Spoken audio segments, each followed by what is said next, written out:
of a customer from the other side of the room, sitting there minding their own business, not women posing, not women doing anything inappropriate or derogatory, not him doing anything inappropriate or derogatory with the other women, but because there is photos on his phone that got uploaded to the cloud, and he tried to delete them off of his regular phone, but they got uploaded to the cloud, and now they're in the cloud, and his cloud account is searchable from his girlfriend having accessibility to another tablet that has that account. She found stuff that she didn't want to see, and now she doesn't know how to feel and how to act and how to react.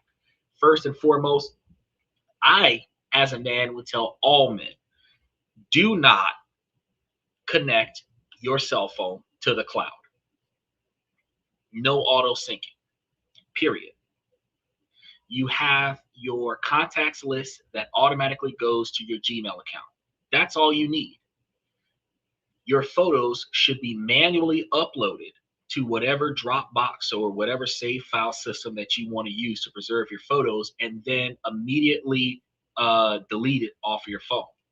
All right. So now, why do you say run, Claudia? Are you saying run because you're telling the man to run because of the toxic relationship that he's in with this woman, or are you saying that the woman should run because the dude has photos on his phone? Because how the photos got onto the phone is that the dude was using his phone, and then he was trying to hit the volume button or whatever, and then it was taking photos just sporadically in a public place, and it got people that were in the line of sight of the phone in the public place. But what if he was in a situation where him and his homeboys was having some locker room talk and they were just comparing ass cheeks? What if that was the case? What if he was taking photos of ass cheeks of the girls that's at his job? Like, oh yeah, she's got a nice ass. What if that was the case?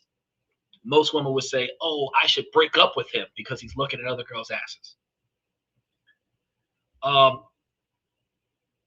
My response to that is, well, should a man break up with you because you're being too friendly with the guy at Starbucks holding his hand while he's cashing you out for the coffee and just talking about books? You would say that's irresponsibly inappropriate, right? My dynamic is that overreacting is overreacting on both sides of the fence. Okay. Human beings are allowed to have appropriate physical contact with other human beings, and appropriate physical contact is non-intimate contact. Okay. Appropriate communication between human beings should be allowed between all sexes without having inappropriate communication. Inappropriate communication is sexual advances towards one another, even if it is in a flirtatious scenario. I was just joking. You made a derogatory comment insinuating a sexual advance. That would be considered as a form of cheating from both sides of the fence. So women shouldn't do it either. Now, in this situation, I'm going to tell men, no, you should not have nothing sync to the cloud automatically where it auto updates. You shouldn't. And then, yeah, purge your phones. Purge your phones every day before you get home. And the reason why you're doing this is because you're in a relationship with a female that is going to stalk your devices. Now, from the women's perspective, ladies, stop making excuses. She said, I'm saying to the girl, run, and your response is such a guy's response. Well, yes, my response is going to be a guy's response. Because look at it like this, Claudia. If you and your homegirls, if you were in a relationship with a dude, and you and your homegirls was talking about a guy that your one of your friends was talking to, and they're sending you pictures of these guys with their shirts off, and oh, he's so hot, you know, I want to hook up with him, blah, blah, blah. It's what these other women are telling you. You're looking at the photo, well, I guess he's okay. I mean, you know, I already got a man, so I don't really care. And then your boyfriend gets on your phone, sees all of these photos from your female friends, and he's like, oh, you're cheating on me, and I should break up with you. Do you think that's fair? Or do you think that he would be overreacting? Okay, because when we talk about, and this is, I'm setting it up as almost similarly the same dynamic, because if I was going to give it the exact same dynamic, it would be a woman at the job taking pictures of dudes that she works with, and then her boyfriend finds them on the phone, would it be a problem? Oh, well, I just took the photos. They could have been posing. I could go to the extreme and say they were posing. And she's got them on her phone now. Boyfriend finds them. He's supposed to ignore that. You're not sleeping with them. You don't have their contact information. You're not having inappropriate communication with them. You're not having inappropriate contact with them. It's not cheating, right? So since it's not cheating when a woman does it, it's not cheating when a man does it. So it should not be devalued as a man to have anything on his phone. Now, if these pictures were coming into his phone for any reason, exactly, Michael, I am exactly explaining just that, reverse discrimination, or, sexism. It's female misogyny, because a man is not allowed to be a human being. Because if a man behaves the way a woman behaves, a woman has zero tolerance towards that behavior because she says that behavior is wrong. However, if the woman does the exact same behavior that she says a man is not allowed to do, it is justifiable. And I say that that's incorrect.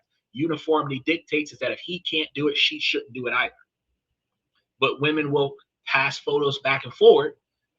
Because if you got 5 or 6 female friends and they're all talking about the new boyfriends that they just got, and they're showing photos of their boyfriends, and sometimes they got no shirt on, they got really tight shorts on, and everything to that effect, and she's getting inbound contact information from her friends about the men that her friends are dating, and this is on her phone, and her boyfriend finds this on the phone, delete it. That's it.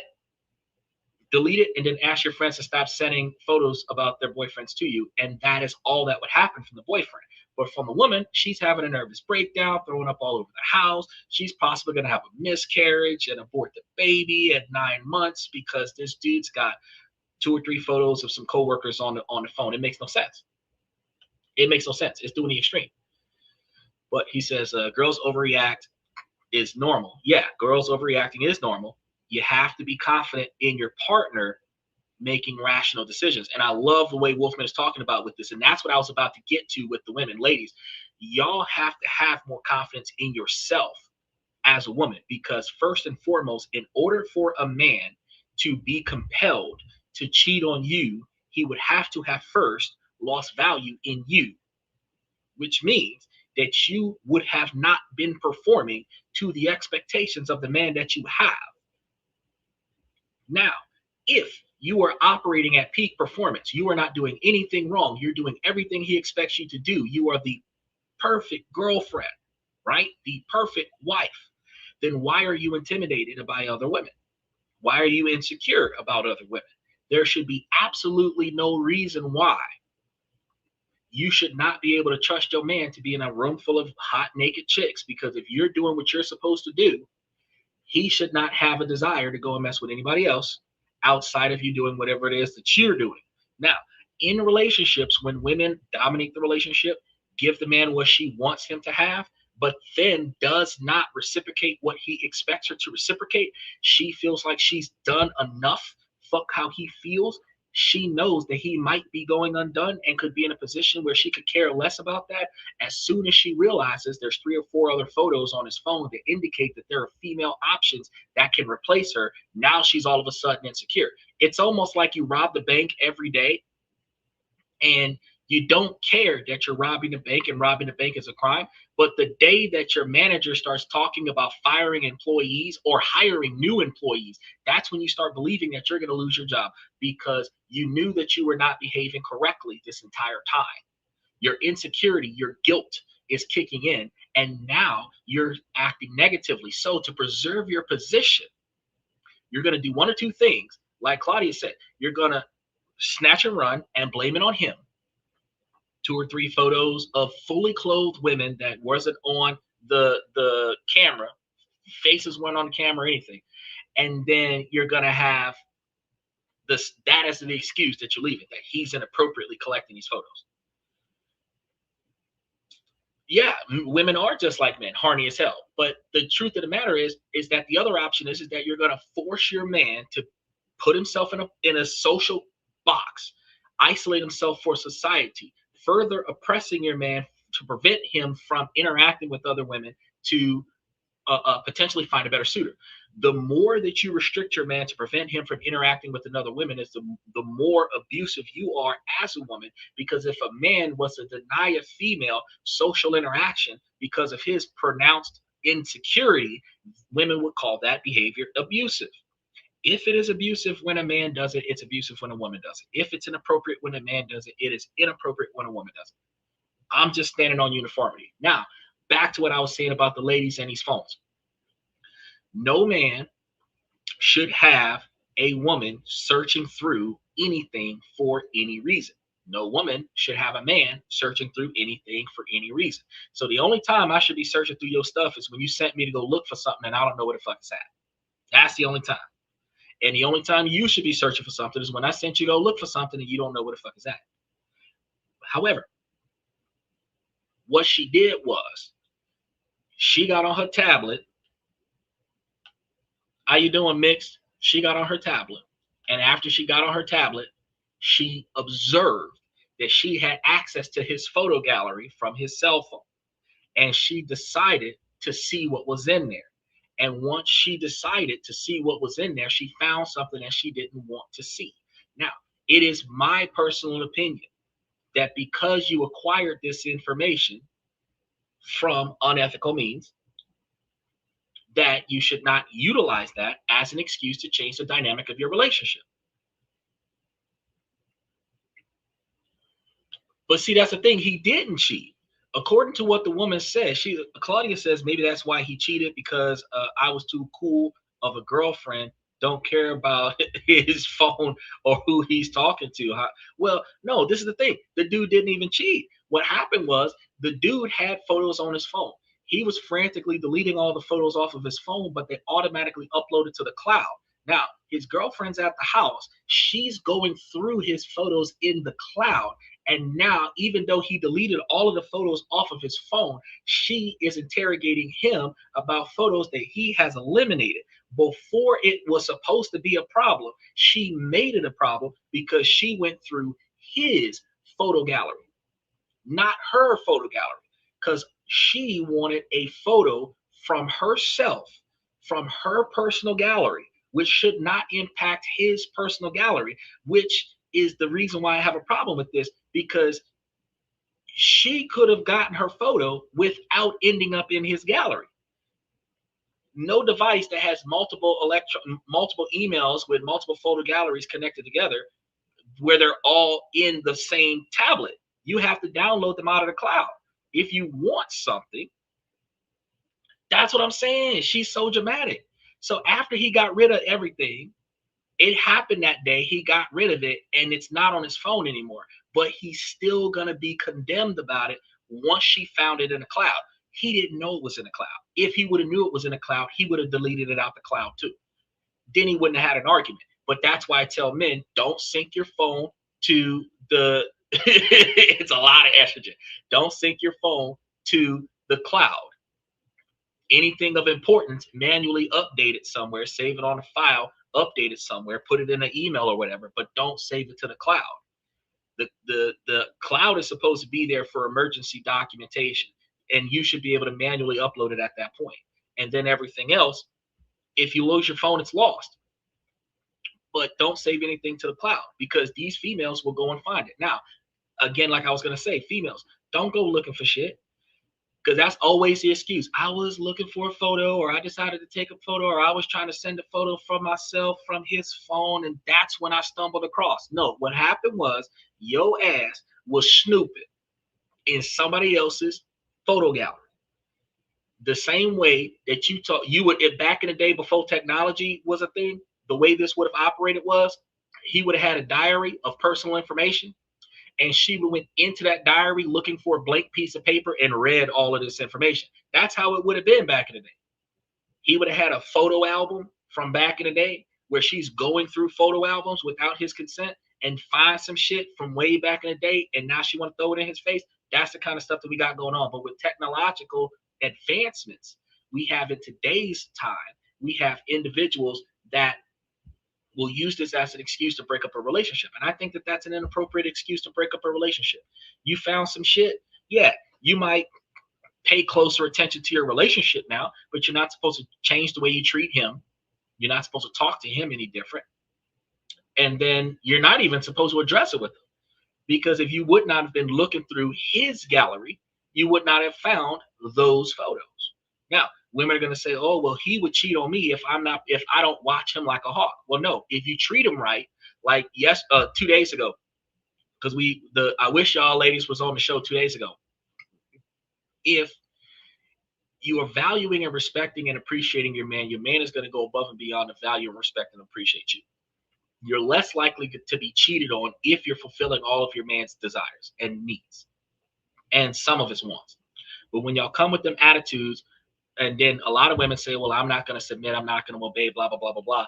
And then y'all put yourselves in a conflicting situation where you're disrespecting and devaluing your man, and then you're dominating your man, and then your man doesn't appreciate that. Then he ends up finding a woman that will treat him the way he wants to be treated. That's what leads to affairs. And when women find that another man is going to provide them with that, that's when women start breaking down and, "Oh, it's his fault." No, ma'am, it ain't his fault. It ain't his fault. It's your fault because you didn't treat him the way you should have been treating him. Michael says, "Could you explain to me the biological component that causes women to behave in highly emotional ways?" The lack of psychological security, psychological and emotional security, and the lack of responsibility and the lack of accountability, because women believe that they do not have to be held responsible for their decisions. And the consequences, negative consequences that occurs from their decisions should be shielded from them by men, but all positive benefits should come to the women. That's the reason why we have the unethical and lack of logic and reason behind emotional behavior. Because if women are going to take, he said, keep the cannon clean and get back into the kitchen, keep the canoe clean and get back in the kitchen. Look, the fact is that if she's doing her part as a responsible partner, then she has nothing to worry about with a man interacting with another person. And if he is doing his part as a responsible partner, he does not have to worry about what his woman is doing outside of a relationship. But if you don't have that security, because a relationship is supposed to have a foundational level of trust, if you don't have that foundational level of trust, and you're not trying to build that foundational level of trust by trial and error, where you're going to see these photos, not say nothing about it, see what he does with it, and if it ends up being nothing, you do nothing. If the photos of these females end up being females that start coming around the house, then you start asking questions. If these photos of these females end up being communication logs, then you start asking questions. But you're going to start asking questions when these 3-4 photos turn into something. And it turns into something when it turns into regular engagements, when it turns into a regular reoccurring quantity of photos coming in of the same person, when it comes into him taking time away from you so that he can go and meet these same people in photos. When you really have a definitive case of infidelity, it's a lot like having a definitive case of repossession. They're not coming to get the car because you missed 1 or 2 payments. They're coming to get the car because you haven't made payments in 5 months. They can show that you haven't been doing right for 5 months. They've got evidence. And it's not just 1 or 2 photos. It is like 5 months worth of deceptive behavior. And now they're coming to seize the car. When you're ready to break up with the boyfriend, this is going to be why you're breaking up with the boyfriend. You should have more than just 3 or 4. And it's not the same person that's in the photo. It is multiple people, different individuals in different photos. And that leads you to have a problem. I think that that's not what she should be focusing on. Now, let's go ahead and get into the next one, because we do got quite a few of them tonight. I'd been debating leaving my partner of 2 years for some time now after observing some abusive behavior, and the other night they crossed a line that finally made me decide to leave. It was a regular night. I was in bed already, and they were coming home from work, and I had forgotten to crate our dog for the night. My partner woke me up to complain about it, and it is well known that I'm never going to be pleasant or receptive to being woken up, and we immediately got into it, and I told them to leave me alone. They refused to let the situation go, and it escalated to the point of yelling at me, throwing stuff at my direction, and then kicking down a door that I had shut between us.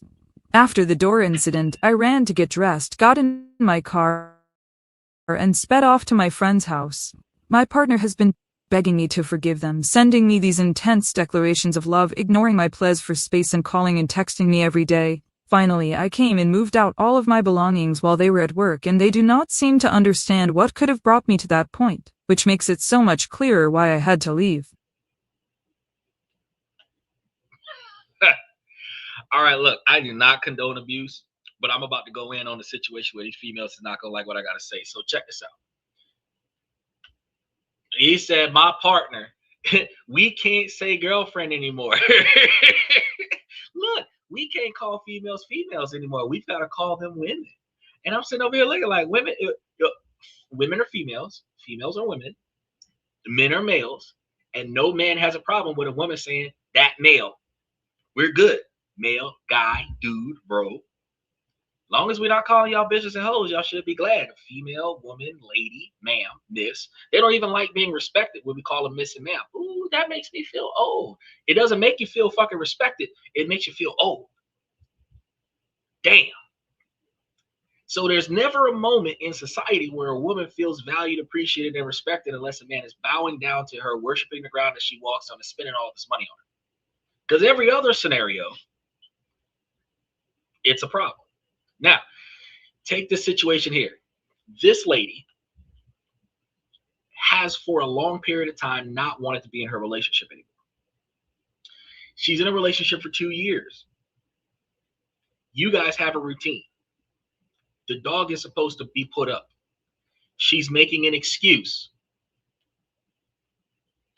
Any tips on how not to be misogynist? Bro, that what?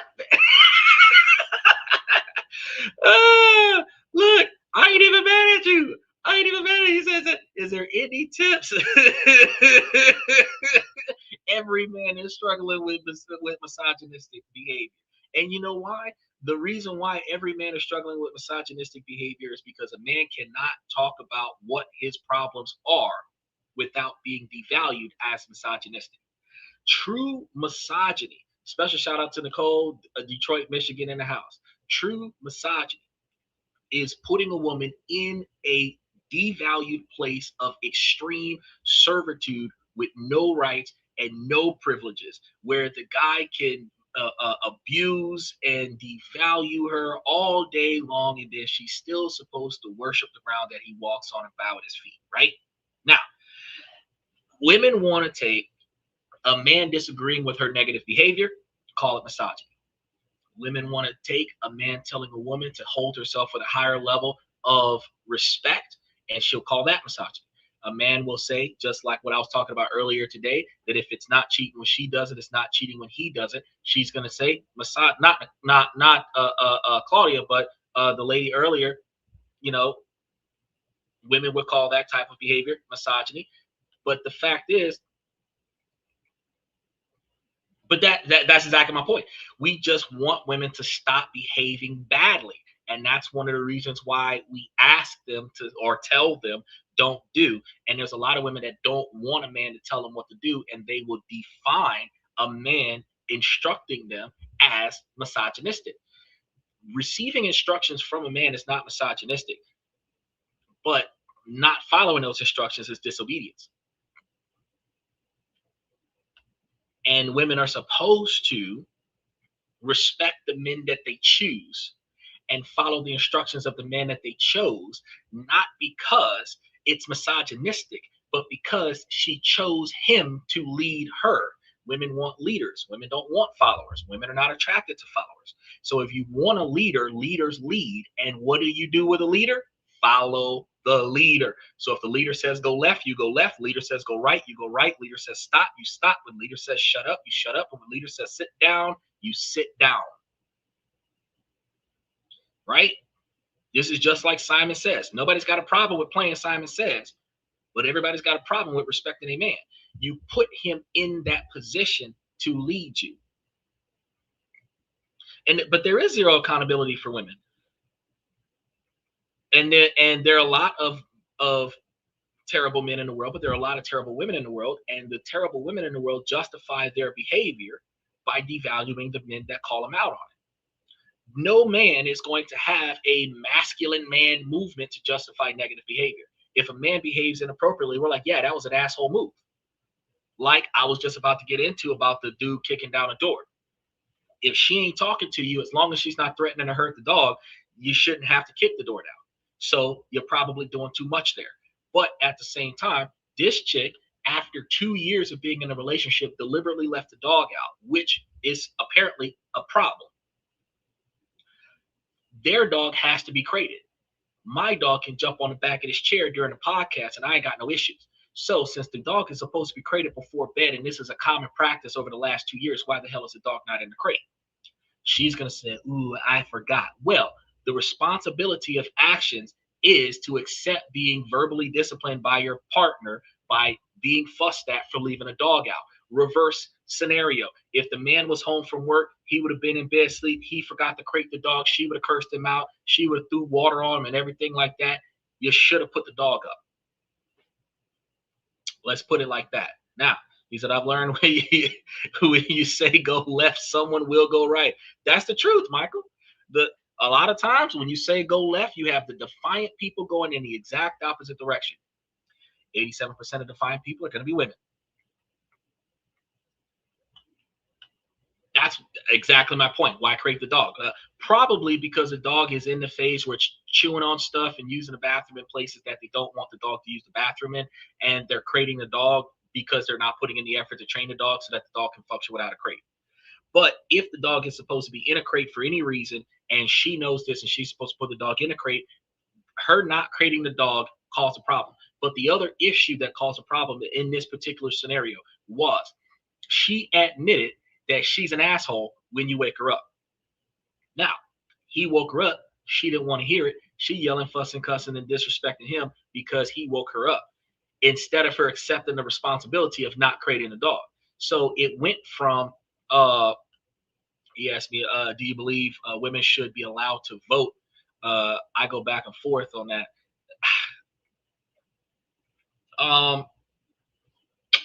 The majority of Americans don't know what they're doing when it comes down to voting because it's a popularity contest. You only vote for the people that you know of, you know their name, and that's why you're going to vote for them.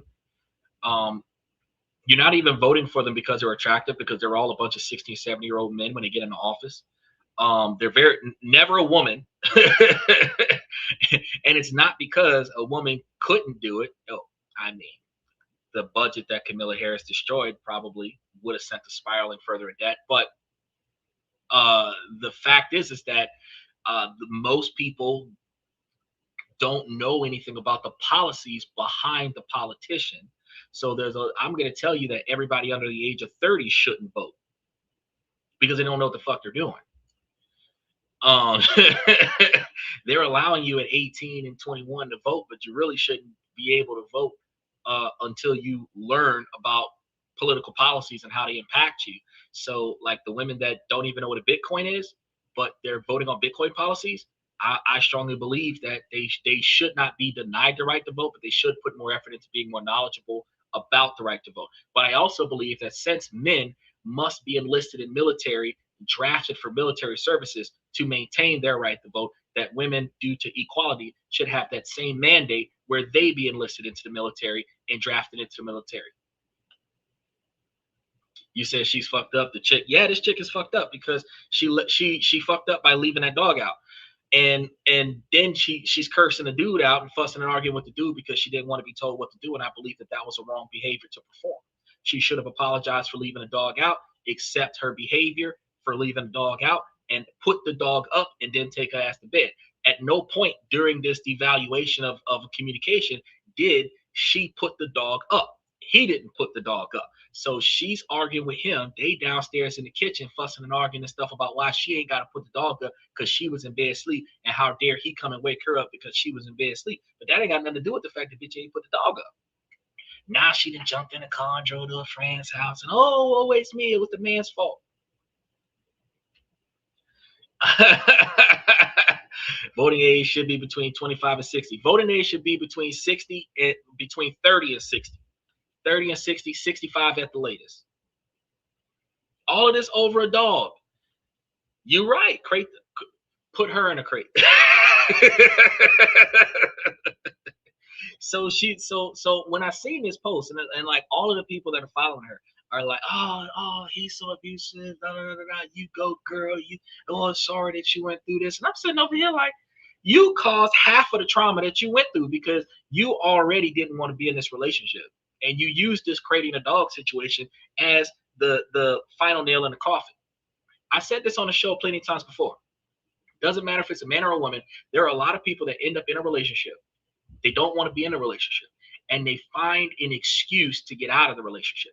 Typically, they instigate a conflict with their partner in a passive aggressive way so that they can tell the story in a way to play the victim.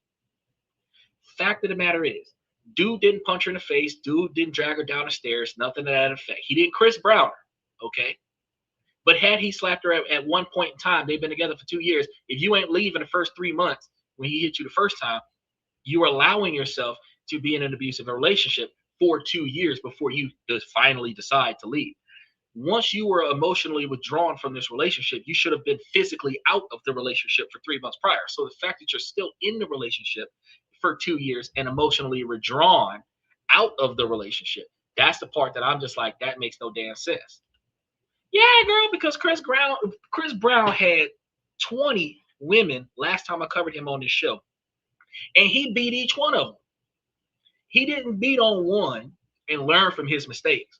He hit every single girlfriend he had, and all of them left, no matter how much money he made, after they got tired of the amount of injuries that they sustained from his physical altercations with them. Now, the issue that I have with that is, I don't have the issue with female number 20 getting her ass whooped by Chris Brown. I have an issue with 19 other women giving him another try after he beat up the first woman. That's what I got an issue with. I'm not gonna sit here and say that he should be allowed to hit on women because he's rich. But I am gonna say that, ma'am, if you knew that the last 19 people signed up for slavery, why the fuck are you signing up for slavery?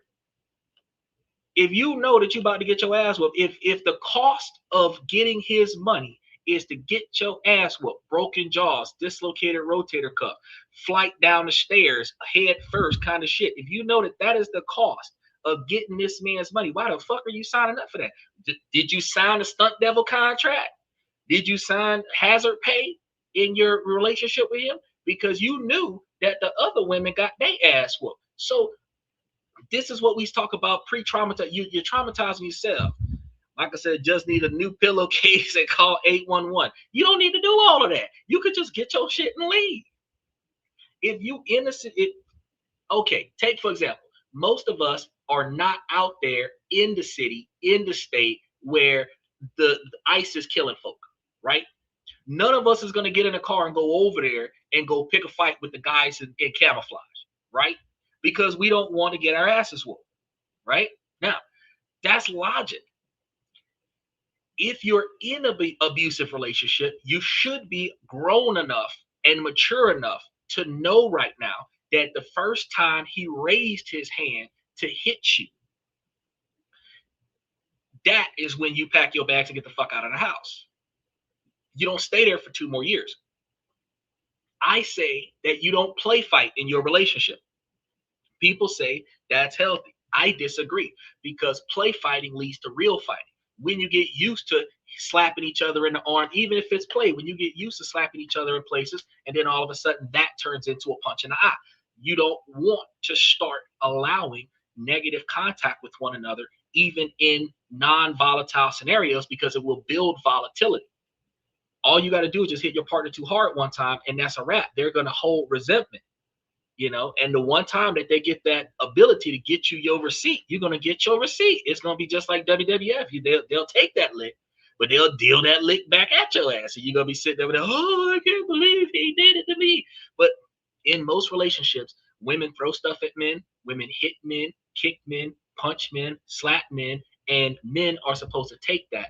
A man cannot return to her the same type of physical contact that she does to him. Because if she throw a pillow at him and he throw it back, she's talking about how he threw something at her. She hit him with a pot, he hit her back with a pot, she's talking about how he hit her. He's not allowed to do nothing. He's supposed to take the abuse or leave. Now, for men, I'm gonna tell y'all need to get the fuck out of these relationships with these women. If they're volatile, bro, you gotta dip early on in a relationship. Don't let it escalate to this situation where you got to kick down doors in your own house and fussing and cussing 2-3 o'clock in the morning with no female. You're not supposed to have that shit happen. If she's not respecting your castle, bro, wait till she leave and go to the grocery store and put all her shit out on the street. Leave it at that. He said, what are your thoughts on adult children going no contact with their parents? Fuck it. You grown. Do whatever the fuck you want.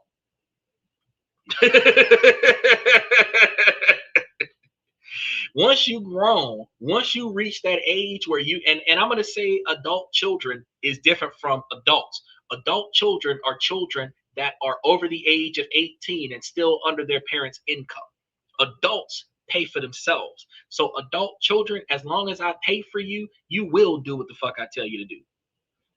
When you stop following my instructions, you will be cut off of all of my resources. But if at any point in time that you decide that you want to come back and show me the respect that I deserve, since I am, as an adult, providing your adult ass with all the shit that you need to be an adult, then you will potentially be allowed to come back on the situation if and only if you show me the respect that I deserve, because I'm carrying your weight. Any dependent, it doesn't matter what your age is, and that's why we have this argument between women and men. Any age, when you are being financially supported by somebody else, you are a dependent, and as a dependent, you respect the provider. You follow the instructions of the provider, and that's why a lot of women are saying, "I'll go 50-50. That way, equal contribution entitles me to more authority." No, you should be able to follow the lead of the leader. Take your half and put it up into large investment opportunities so that y'all can retire at a reasonable age and live the rest of your life together, enjoying life together. But y'all are supposed to have the ability to communicate where you listen and then you watch, you observe, you report to him, have him take action, you reserve your energy, and when he can't handle it, you're the support. So if he got to go outside and pistol whip somebody and the situation goes south, and he can't hold it down, that's when you come out with the Glock switch and level the playing field. But he should not have to fight you to go outside to fight somebody else on your behalf. You need to let your man be a man, because if you're not going to let your man be a man, then why do you got a man? Nicole said, my daughter haven't spoken to me in 20 years. Sweetheart, it'll be all right. She'll talk to you eventually. It was, what, 35 years before I talked to my father again? He'll talk to you eventually. I was in one of those relationships. I told him to get out of it, and he put a ring on it. Shoo, no sir. My homeboy can't come. He can't even come to me and tell me no bullshit. If I told him he was going into a bad one and he went into it anyway, bro, you can't even call me and tell me that your day sucked. I don't give a fuck. You asked for that. The self-trauma, I don't have mercy for self-trauma, because you asked for that. You asked for that conflict. And that's why I'm telling this woman that what she did was wrong, because she did not do her part by putting that dog up. She started that that chaos. She did not apologize for it and put the dog up when he came back. And then she allowed it to get toxic. It got so bad to the point where they had to separate. And now she's going to sit here and talk about some, oh, blah, blah, blah. He apologizing to her. She should be apologizing to him, because she the one that started the shit, because she didn't put the damn dog up. He said, in the parents' eyes, you're always going to be a child. Yes, that's true. But in the parents' eyes, you supposed to be responsible as fuck too. I agree with you, Nicole. Even if she not talking to you because she pissed off at you because you put your foot down, fuck her. Let her be grown until life kick her in her ass. And then after she finished getting her ass whooped, she will come back and talk to you. She will come back and talk to you. Wait till she become a mother and go through the same shit with her child that you went through with her. At that moment, that's when she's going to have the realization that I need to bring the little girl over here by her grandma so that her grandma can do to her what I was getting when I was growing up, so that she can see that I'm trying better. But until the shoe is on the other foot, it is a lapse of understanding. Why do I have to do what you say? I'm grown. Well, then do it your damn self. He said he sound like an egomaniac, but no, she's telling the truth. Nicole is telling the truth. You've got to stand on your non-negotiable expectations for behavior. As an adult, as a parent, you are not the child's friend. You can be friendly to the child, but you are not the child's friend. You are the child's protector. You are the child's provider. You are the child's authority. And at that authority, the child is supposed to respect you. The child is supposed to appreciate you. The child is supposed to value you. And in order for the child to do that, they must show obedience, because you can't keep them out of danger if they're not going to allow you to protect them. If your children, if you, I seen a movie just the other day.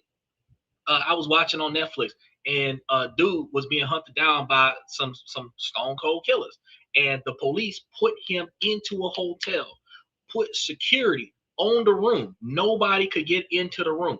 Dude snuck out the back window, jumped down from his 2-story hotel room, and ran out there and got himself shot in the back of the head. Now, had you stayed your ass where you were supposed to be at, being protected, you would have still been alive. In these situations, your parents can't keep you safe. Look at that movie, Taken, Neil Eason.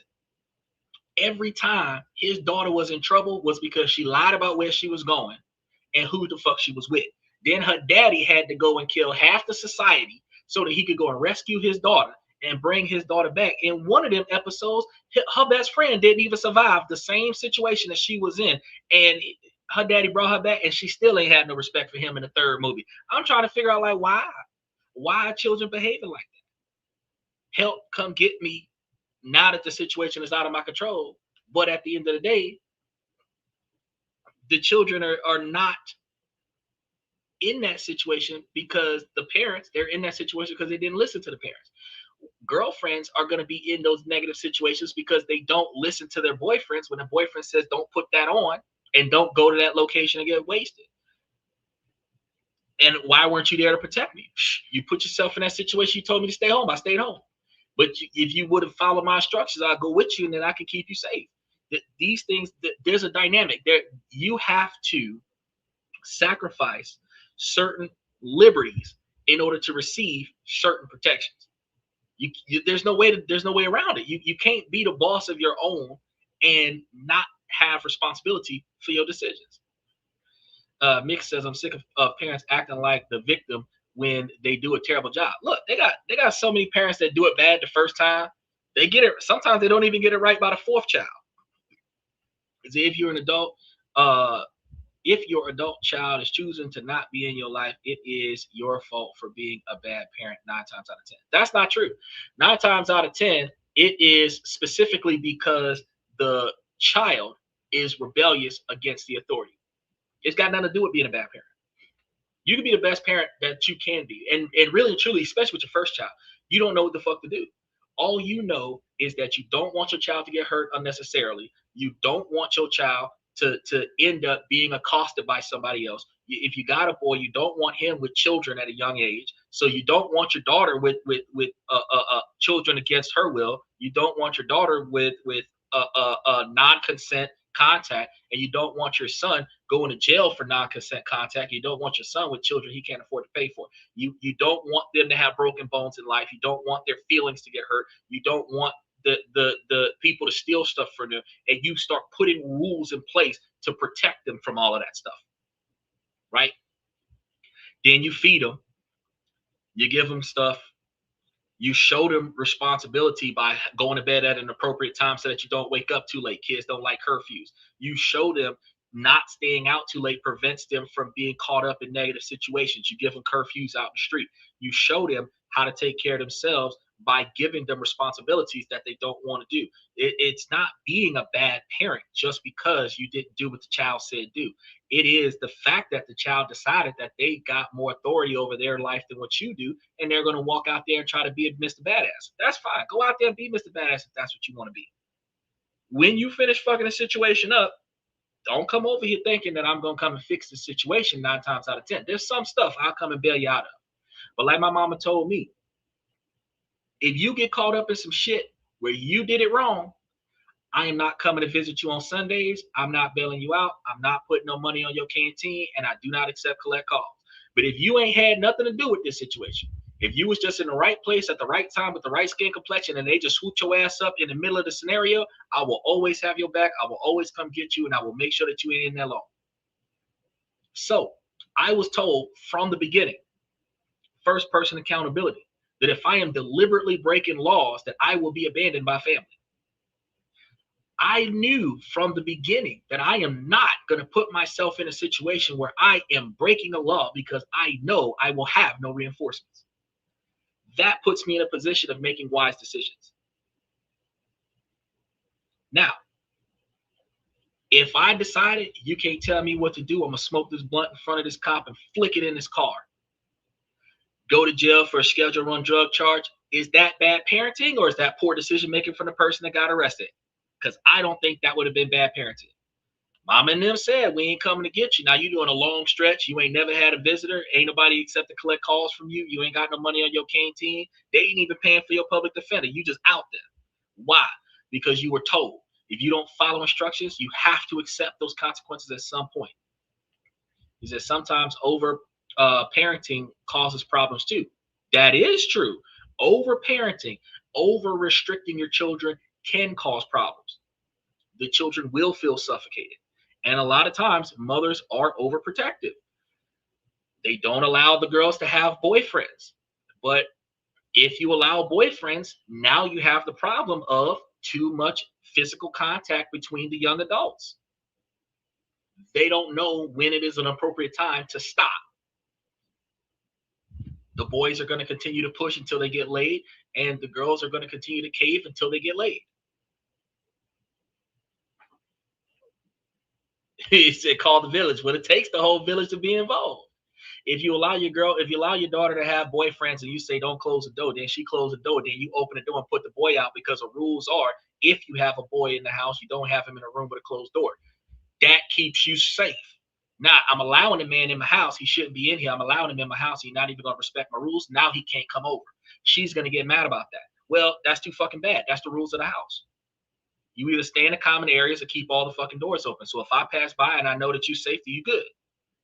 Right? When I was young and I had girls over, my mama would bake cookies and then bring the damn cookies into the room and come in there with us. I had a fucking 32 speaker surround sound system, 5 TVs up in there. My room was like an entertainment system. Like the whole like movie experience was in the room. She'll come in there with baked cookies, some popcorn, bring us some drinks and shit. I'm just saying, like, never had no problems. He said, not my fault. If I got into trouble, they would have told me to solve it myself. Then they hang up on you. Click. But that's the point. The dynamic is that you must put yourself in a position of success. So once you teach your children the consequences of their actions, and a lot of times as a parent, you have to try to find ways to teach your children delayed consequences of their actions. Then they can make rational decisions. If you accept the consequences of your actions before you perform that action, whatever happens to you after that, that's what happens. That's what happens. And you've got to get through that part. And like with this second woman that came up in here complaining about how she screwed up, she allowed it to escalate, and now she on the run from her boyfriend. She should have been the one groveling on her feet, apologizing to him and asking him for forgiveness, not the other way around. But whenever the parties break up, it's always the man that has to beg for forgiveness. The man does not have to do anything wrong. But in this situation where both parties did do wrong, she did wrong just like he did wrong, but she kicked this situation off. She should have been the one apologizing to him. Even if they didn't get back together, she should have been the one apologizing to him, because she started that fight by not creating a dog. She escalated that fight by snapping at him because she don't want to be talked to while she sleeps. It made no sense. She should have did what she knew was right. So she could have stayed asleep. She still could have broke up with him in the morning when she woke up, but she would not have had that conflict that was the excuse that she needed to leave. That's the issue that I have with that. Is that if I had girls over, my folks would have been showing them how condoms work. But that's what I'm saying. Look, we got the baby pictures out. We got the childhood photos out. We got auntie and uncles coming over. We got it turned into a family reunion. Oh, who is she? Come over. Everybody got to come and meet this one. Yeah. So you can't be a player Because if this ain't the same girl that was there last week, you know, gonna be like, oh, you know what I mean? They gonna put you on the spot. They're gonna embarrass you in front of this person. That's part of the initiation for the chick. If she gonna stay with you after she met your family, she worth something. Because it's gonna be worse than Meet the Clumps. She gonna be embarrassing as hell. It's gonna be worse than Meet the Fockers. It's gonna be embarrassing as hell. By the time your engagement with your family is done, if she's still there, welcome to the family. There's nothing that can happen now that she's not gonna be comfortable with. And then let's go on to the next one. I want to start by saying the word cheated might be strong for some, but at least by my standards and feelings, currently she cheated. She went out to the club with her girlfriends, and while out, she gave a guy her number. Not only that, her and her girlfriends want to get food after second spot, and the guys met them at the second spot. She texted the guy, asking how far his group was from the second spot. After leaving, the guy then texted and told her to call him in the morning. She didn't, so he called her the next morning. She didn't answer and blocked his number. This all happened in between the hours of 10 p.m. to 2 a.m. My problems here is that she gave a guy her number and was checking on his whereabouts. She doesn't know I know any of this info, and I don't want to expose how I got the info. I was thinking about asking her if there is anything in general that she needs to tell me or feel I should know. How should I approach her about this? Okay, now, for all the ladies that have been watching the show for the last 45 minutes, I'm about to get in on his ass. Now, sure,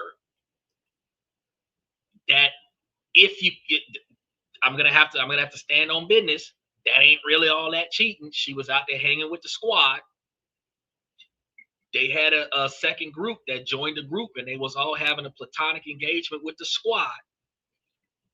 They decided to have a after club engagement at a restaurant with the squad. It was supposed to stay strictly platonic with the squad.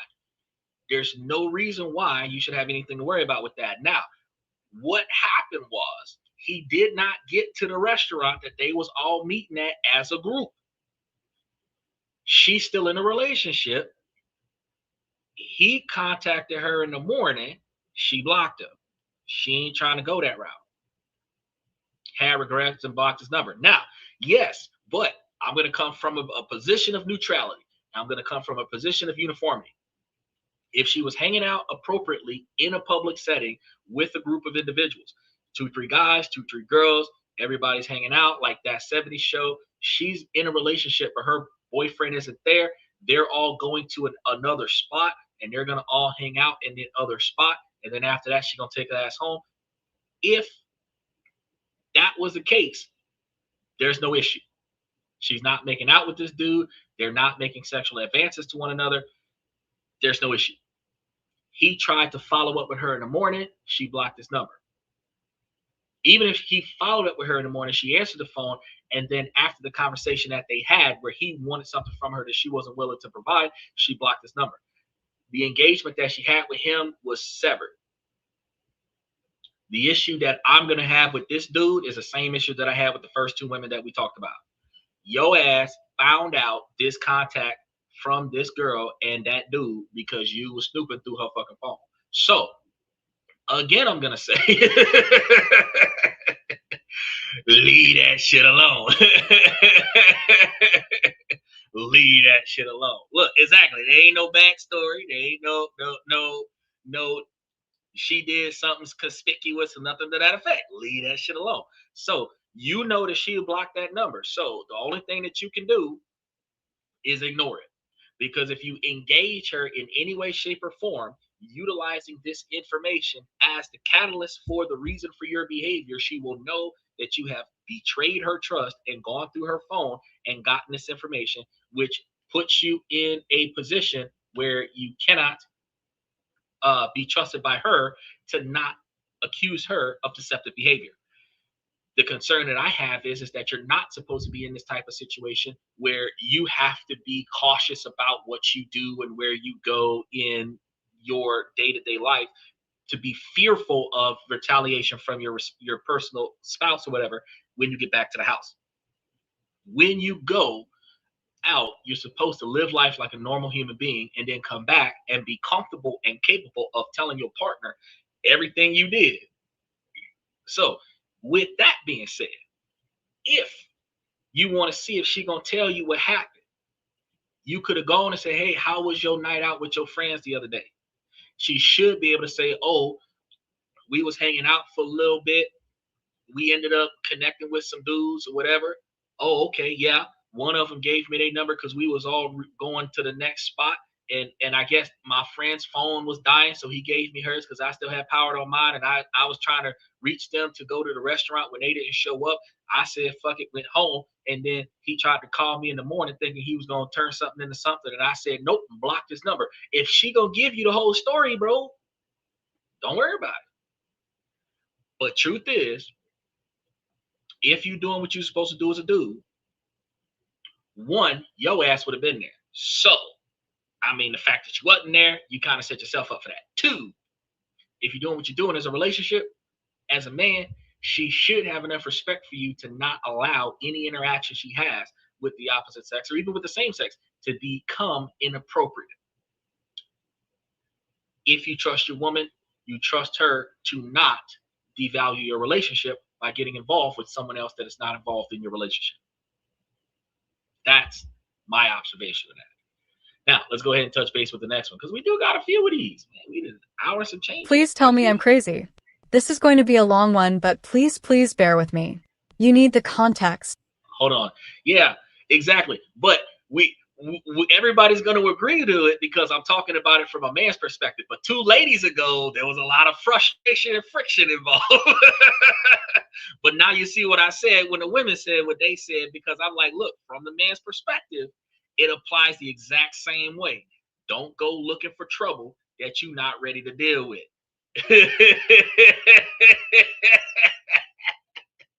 He said, okay, I'm crazy. I am crazy.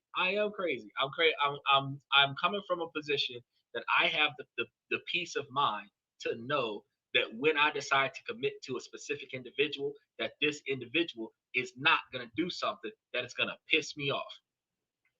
So accidents can happen, and accidents don't frustrate me, but deliberate behavior will piss me off. So if I'm going to pick the kind of person that is going to give me the respect that I deserve, that's going to show me the appreciation that I deserve, I'm going to reciprocate that.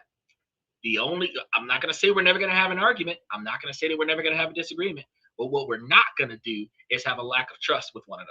What we're not going to do is have a lack of loyalty between one another. And when they stop having loyalty and you stop having trust, at the end of the day, the relationship is done. I don't care how many years you're involved. So if you start feeling insecure about what's going on, you should be able to come and talk to me about that.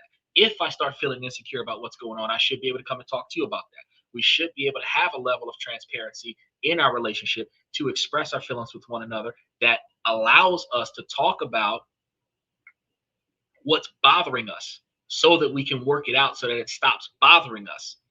Because the fact that something's bothering you is going to change your behavior. It's going to lead to resentment. It's going to lead to retaliation. And you're retaliating to how you feel, not what the other person did. What you think happened, not what actually happened. And that retaliation is going to trigger retaliation from the other person. Now we're just playing get backs with one another until one of us break up. That is what we want to avoid.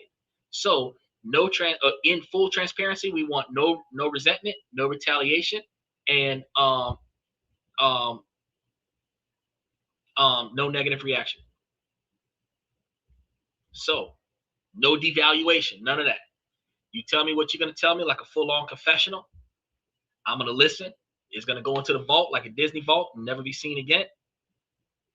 I'm going to do the same thing for you. And that way we don't have any issues that will negatively impact our relationship. High levels of estrogen in the body causes hair loss. How high levels of testosterone in the body causes hair loss?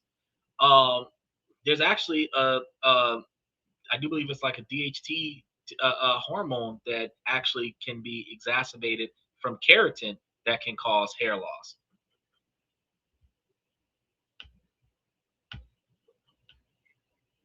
So you can find that in a lot of different places. But the fact is that the too much stress can cause um, a large quantity of cortisol, and that cortisol can cause belly fat, and that belly fat cannot be worked off in the gym, and women can go from being skinny, heavily attractive women to just being heavy women from all the unnecessary stress that they put on themselves by worrying about shit that they shouldn't be worrying about. All right, let's get back to this woman's comment. I've contemplated posting this for a long time. I don't know who is gonna see it or if anyone will respond at all, but I've been plagued by horrific thoughts of my husband. Oh, I don't want to got give away too much information. I am 26, married to my husband who is 27. We have children. He has no prior experience with children. He is the oldest. No nieces, no nephews. I have a huge family, 8+ nieces and nephews. In the very beginning of our relationship, he was super close to my nieces and would play around with them, and most of the time would be drunk, and for some reason that made me uncomfortable. Just a little too friendly. While drunk, he even once smacked my niece on the butt, but he's seen me do it, so I brushed it off and told him, hey, not cool, and even brought it up that it made me uncomfortable. I didn't accuse him of anything, I just said, you need to take a step back, you have to have boundaries, they are not your kin, and he totally flipped his fucking lid. That's the only time I've ever actually heard him scream at me. Rightfully so. I figured any man would be pissed if he was innocently playing with a child and something like that got brought up. So I brushed it off.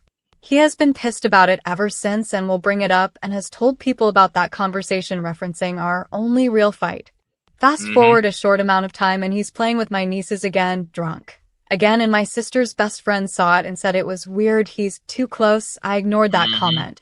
He's just playing around with them. But I do start having thoughts. Having been abused myself, what if, and it always seems to be when he's drunk. What if I'm missing the signs? I never forgot the feeling I felt when how uncomfortable I was the first time it got brought up. Fast forward again years later, I have a friend over. 6 years old daughter, autistic, same age my niece was at the time. We're drinking, having fun. He gets up from the table to play with the kids. It's not the first time he's played with her, but for some reason it's every time he's drunk.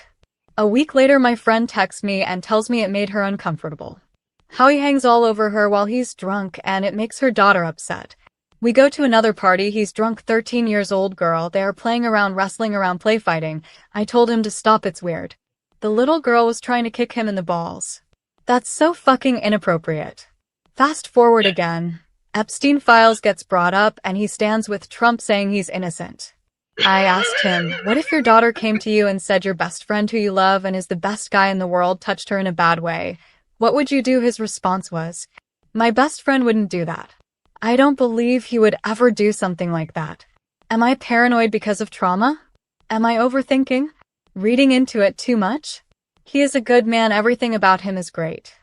I don't truly believe he would ever hurt a child, but am questioning what he thinks about in his head. Loyal, hardworking, honest. Never raised a hand to me. Treats me like a queen and loves his children. What would you think? What would you do? Well, I'm gonna tell you that your ass is overreacting and you being irresponsible by listening to your toxic friends that are shaming your man for being a man and trying to have any type of social interaction with any type of female of any age. He's not inappropriately groping the girls. He's not grooming them in any kind of way, and he's not trying to make out with these kids or anything to that effect. The kids are not feeling uncomfortable around him. The kids are not formulating any complaints. The kids are not talking about, oh, he touched me inappropriately or he's doing things that I don't like or anything to that effect. Yeah, the child trying to kick him in the balls was inappropriate, but you should not be scolding him because a child is trying to kick him in the balls. They got that thing in Naruto where you take your fingers and shove it in other people's butts. That's not appropriate, right? But it's in the cartoons. All the kids are going to do it. You as a man can't do that because, oh, sexual harassment to the child. But the child can shove their finger in your ass. Now, you got to understand. The fact is that she's coming from an area of trauma. She's projecting her trauma into these interactions where the kids have absolutely no problems. The kids have absolutely no complaints. And the traumatized women as adults are now projecting their trauma onto the man. I think all of y'all ladies need to get some damn counseling, and y'all need to go sit y'all ass down somewhere. There's no reason why. Child, look, these children have way too much power. He said, love other people's children too. That's what I'm saying. The dude is able to sit there and chill and hang out with anybody's kids. Camp counselors can get out there and have fun with people's kids, and ain't no issue. The pastor at the church is more intimate with the children than your boyfriend is, and you take them to church every week and leave them with the pastor. I don't understand. Is that why are they talking to kicking them in the balls? Because they was out there play fighting. They were wrestling with the girls is wrestling like boys, and somebody figure I'm gonna fix you and kick him in the nuts. And because somebody told the kids, whether they seen it in a cartoon or somebody told them as a growing up, that kick him in the balls and that'll make him stop, or kick him in the balls and that'll take him down. And some kids think, oh, well, I'm gonna kick you in the nuts and that'll fix you. And then, but you also got to understand that 30, 40 years old, we are the first or second generation of WWE fans. So a lot of us, Monday Night Raw, Friday Night SmackDown, power bombing kids all over the place, scoop slamming kids all over the place, ankle lock, STFU, all of this other stuff, F5s all over the place, RKO, stunners, super kicks, all kinds of stuff is happening with the kids and the adults because it's the second and third generation stuff. But the women make it toxic. How the women perceive it make it toxic. Because it's okay for the women to do it with the kids. It's okay for the women to do it with the girls, but it's not okay for the men to do it. And that is the toxic part. And I believe that it's not inappropriate for a man to have fun with his kids or somebody else's kids, it's as long as he's not inappropriately groping the children. Okay. He's not grabbing them in their genitals. He's not caressing their bodies or anything to that effect. If he's playing around, if he's horse playing with the kids, then he's horse playing with the kids. And it should not be perceived as inappropriate. But the kids kicking him in the balls, that's inappropriate. And that should stop. And she should have told the children, don't be trying to kick adults in the ball. Don't be trying to kick anybody in the balls unless you're doing it for self-defense. So that shouldn't be done. But everything else, there shouldn't be an issue. So is she overreacting? Is she overthinking it? Yes, she is. But I do agree with Nicole, because Nicole said that children has too much power these days. Children outside of my family got too much power. Because in my family, I'm from the old school. You're going to do what I say. It's not going to be the other way around. This isn't a situation where you are going to choose to defy my authority and then decide that you're more grown than I am. That's not going to work out. When you choose to get the fuck out of my house, you're going to choose to get out, because I'm not going to put you out. You're going to stay here until you can afford to support yourself. And while you stay here, you will follow my instructions, or you will have nothing except the bare necessities: clean clothes, clean food, and a good shower. Freedom, what is that? Because as an adult, if you don't follow the authority of the police, you will be in jail. You will have the same limited freedom: 3 hots and a cot. If you go to court and you stop talking, you stop respecting the judge, you're going to have the same freedom: 3 hots and a cot. If you defy your boss, you're not going to have a job. You're not even going to have the 3 hots or the cot. You're just going to be out there hungry and homeless. You don't follow the instructions from your teachers, you're not going to be able to graduate out of college. You're not going to be able to get out of high school. You're just going to be unemployable, and you're going to be struggling on that. The old school is the best way of doing things. The old school is the best way of doing things. These folks need ass whoopers. That's what they need. I seen one video on TikTok where these teachers were spraying all the kids in the face with mace so that they could see how I feel. I think that the children need to get their ass whooped so that they can see what getting an ass whooped feel like, and then allow them to choose. This is how you teach children responsibility. Now, should I whoop your ass and your punishment is done now, or should I give you 3 to 6 months worth of servitude type of behavior? Extra detention, in-school suspensions, you can't go to prom, you can't go out on the field trips, you can't go see your friends, all of this other stuff, and let you choose. Beat my ass or I'm grounded forever. Let me choose. That corporal punishment is still involved, because there's certain things that you're just going to get an ass whooping for. You break a car window, I'm going to bust your ass. We ain't discussing that. But there's certain things that you can do, like talking back to an adult. You choose. You choose. Do you want the ass whooping, or do you want to not have nothing for 6 months? You choose. The ass whooping is faster. The ass whooping is faster. You take your punishment now, it's done, and by the time the pain is gone, you should be in bed asleep. You wake up tomorrow, you'll remember that hurt.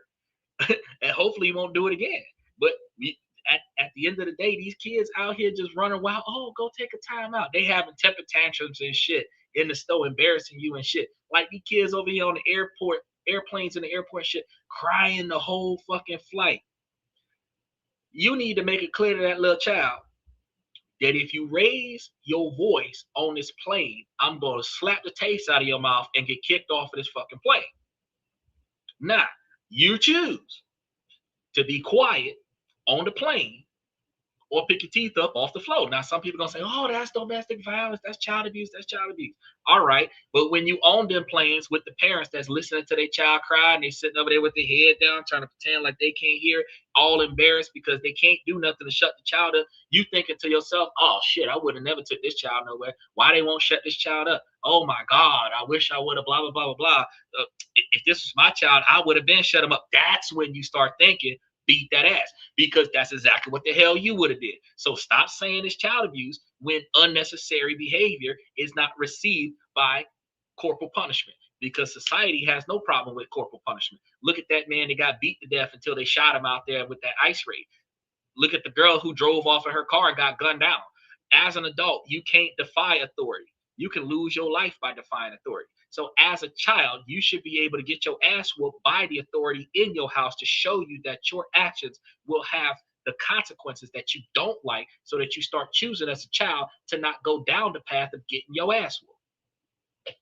Instead of children fucking up the car and talking about something, oh, my parents is going to kill me. They're like, oh, hell no, I'm not fucking with this car because my ass hurt from the last time I fucked with this car.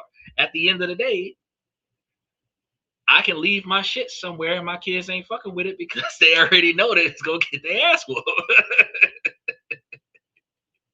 That's the logic behind it.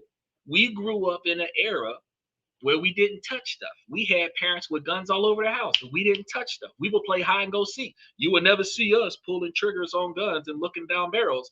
You would never see us taking Tide Pods and choking on that shit. You would never see us taking a spoon of Clorox and trying to down that, talking about some Clorox challenge. You would never see us setting one another on fire, talking about the fire challenge, because we knew better. We knew better. We seen one person get electrocuted in our childhood, and we was like, not touching electrical plugs. I'm not fucking with it. We didn't have, oh no, little Timmy, don't touch that. No, fuck that shit. No, go ahead and let him stick that butter knife in that wall socket. He's sitting over there looking like Wile E. Coyote. We had parents that sat there and watched the cartoons with us. Now, just because he dropped that anvil on his head don't mean that you can go drop an anvil on your friend's head, because it'll crush their skull and then you'll be in prison. That's how we was seeing cartoons. Like, oh, well, it's funny on this show, but if I try this in real life, I'm going to be in prison. You know what I'm saying? But parents nowadays, the TV is a damn babysitter. They don't know what the hell their kids is watching.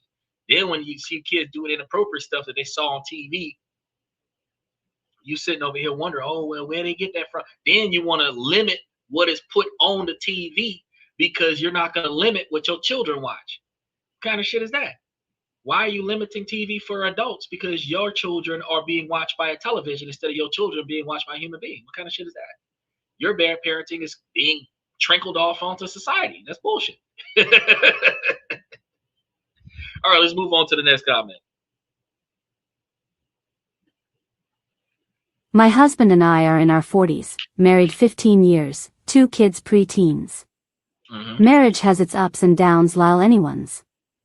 We definitely grew apart over the years after focusing on kids, family time, work, life, etc. We both made the mistake of not focusing on each other, something I regret dearly.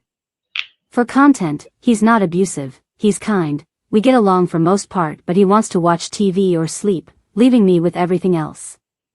He's also has mental health issues he's trying to deal with, and I get it makes him sleepy. Okay. There's nothing going on in the bedroom at all either for years.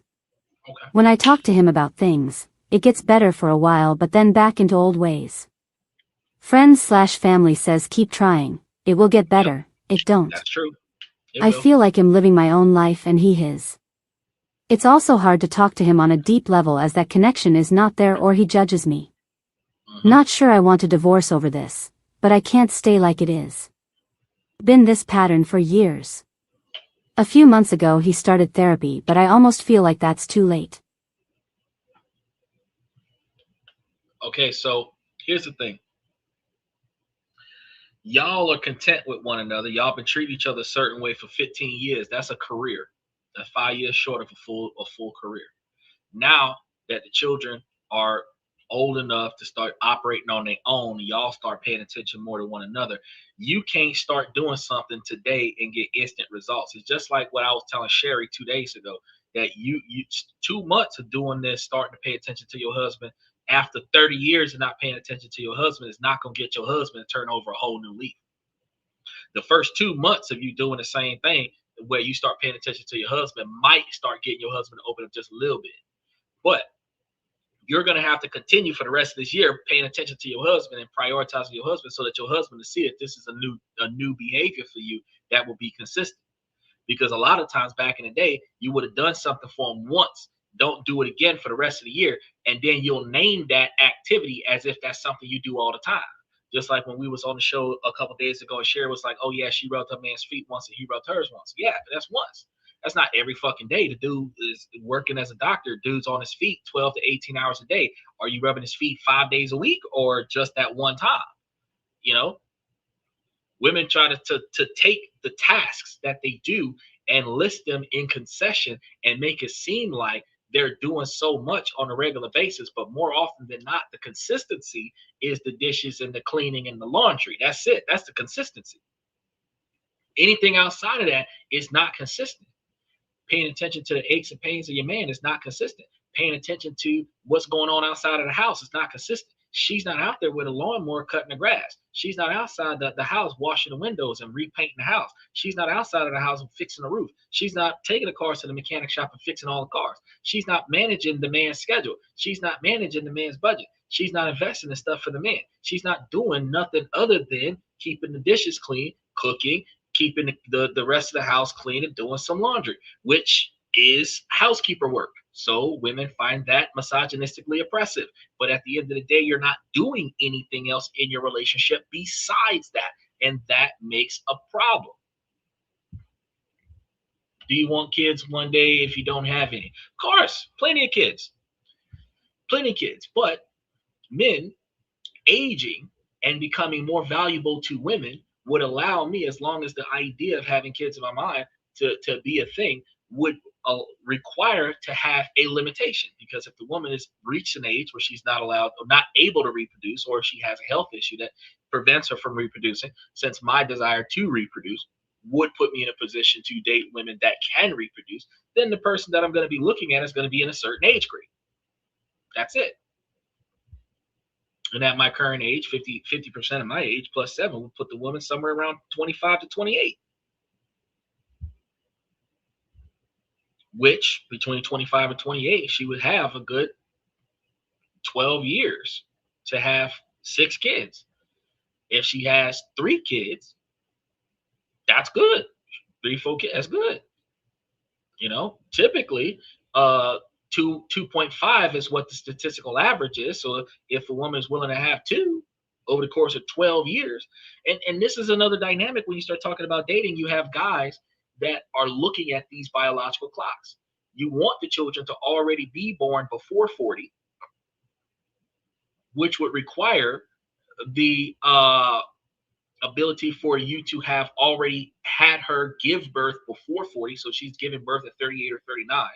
And if she's giving birth between 38 or before 38 or 39, then that means that she would have been pregnant at 37 or 38. So now you're saying that she has to be 3 years older than, or 3 years younger than 40. Now you're looking at the fact that however many kids you want to have, if you're having 1 to 2 years apart for each child, you're looking at, if you wanted 3 kids, you're going back 6 years from 37, which is 31.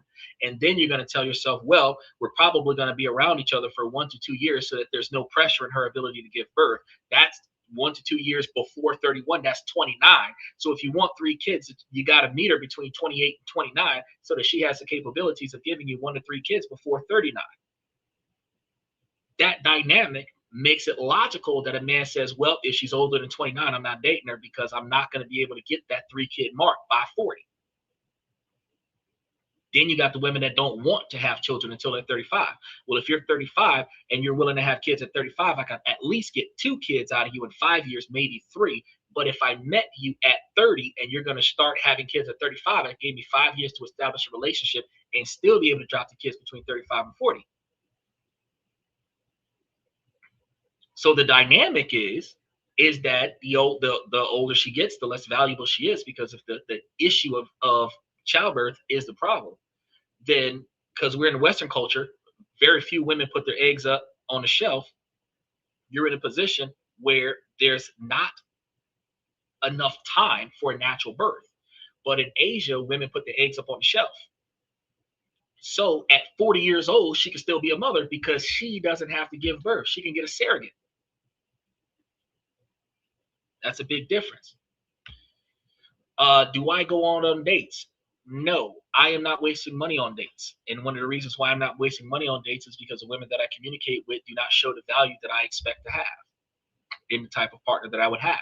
I actually curate the conversation that I have with the person before the date comes up is going to require her to confirm that certain types of behaviors is going to be the behaviors that will be going forward. And if I can confirm that that's not that type of behavior, like for example, a woman is not willing to follow instructions, I'm not even going to take your ass out on a date. Because why? Why am I wasting my money on you? Now, do you want to take me somewhere? Sure, you can take me somewhere. But I know that this isn't going to go anywhere because at the end of the day, you're not willing to follow instructions.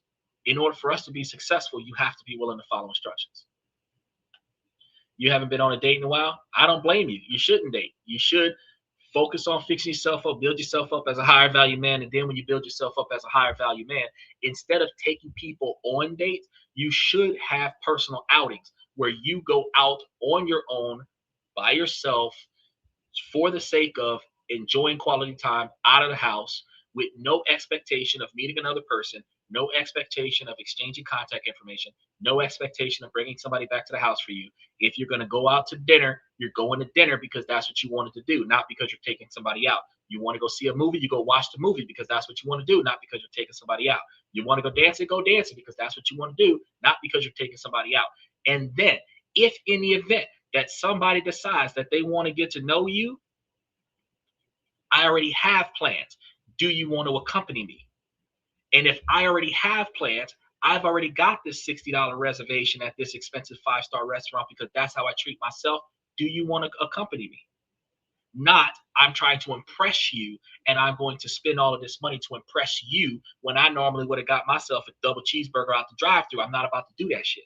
I'm not about to treat you better than I treat myself to impress you, to convince you to stay with me when I don't even know if I like you yet. The only thing I've learned so far is that I might be willing to sleep with you, but that does not mean that I'm gonna like you after I sleep with you, because you could be butt ugly and you could be breaking a streak.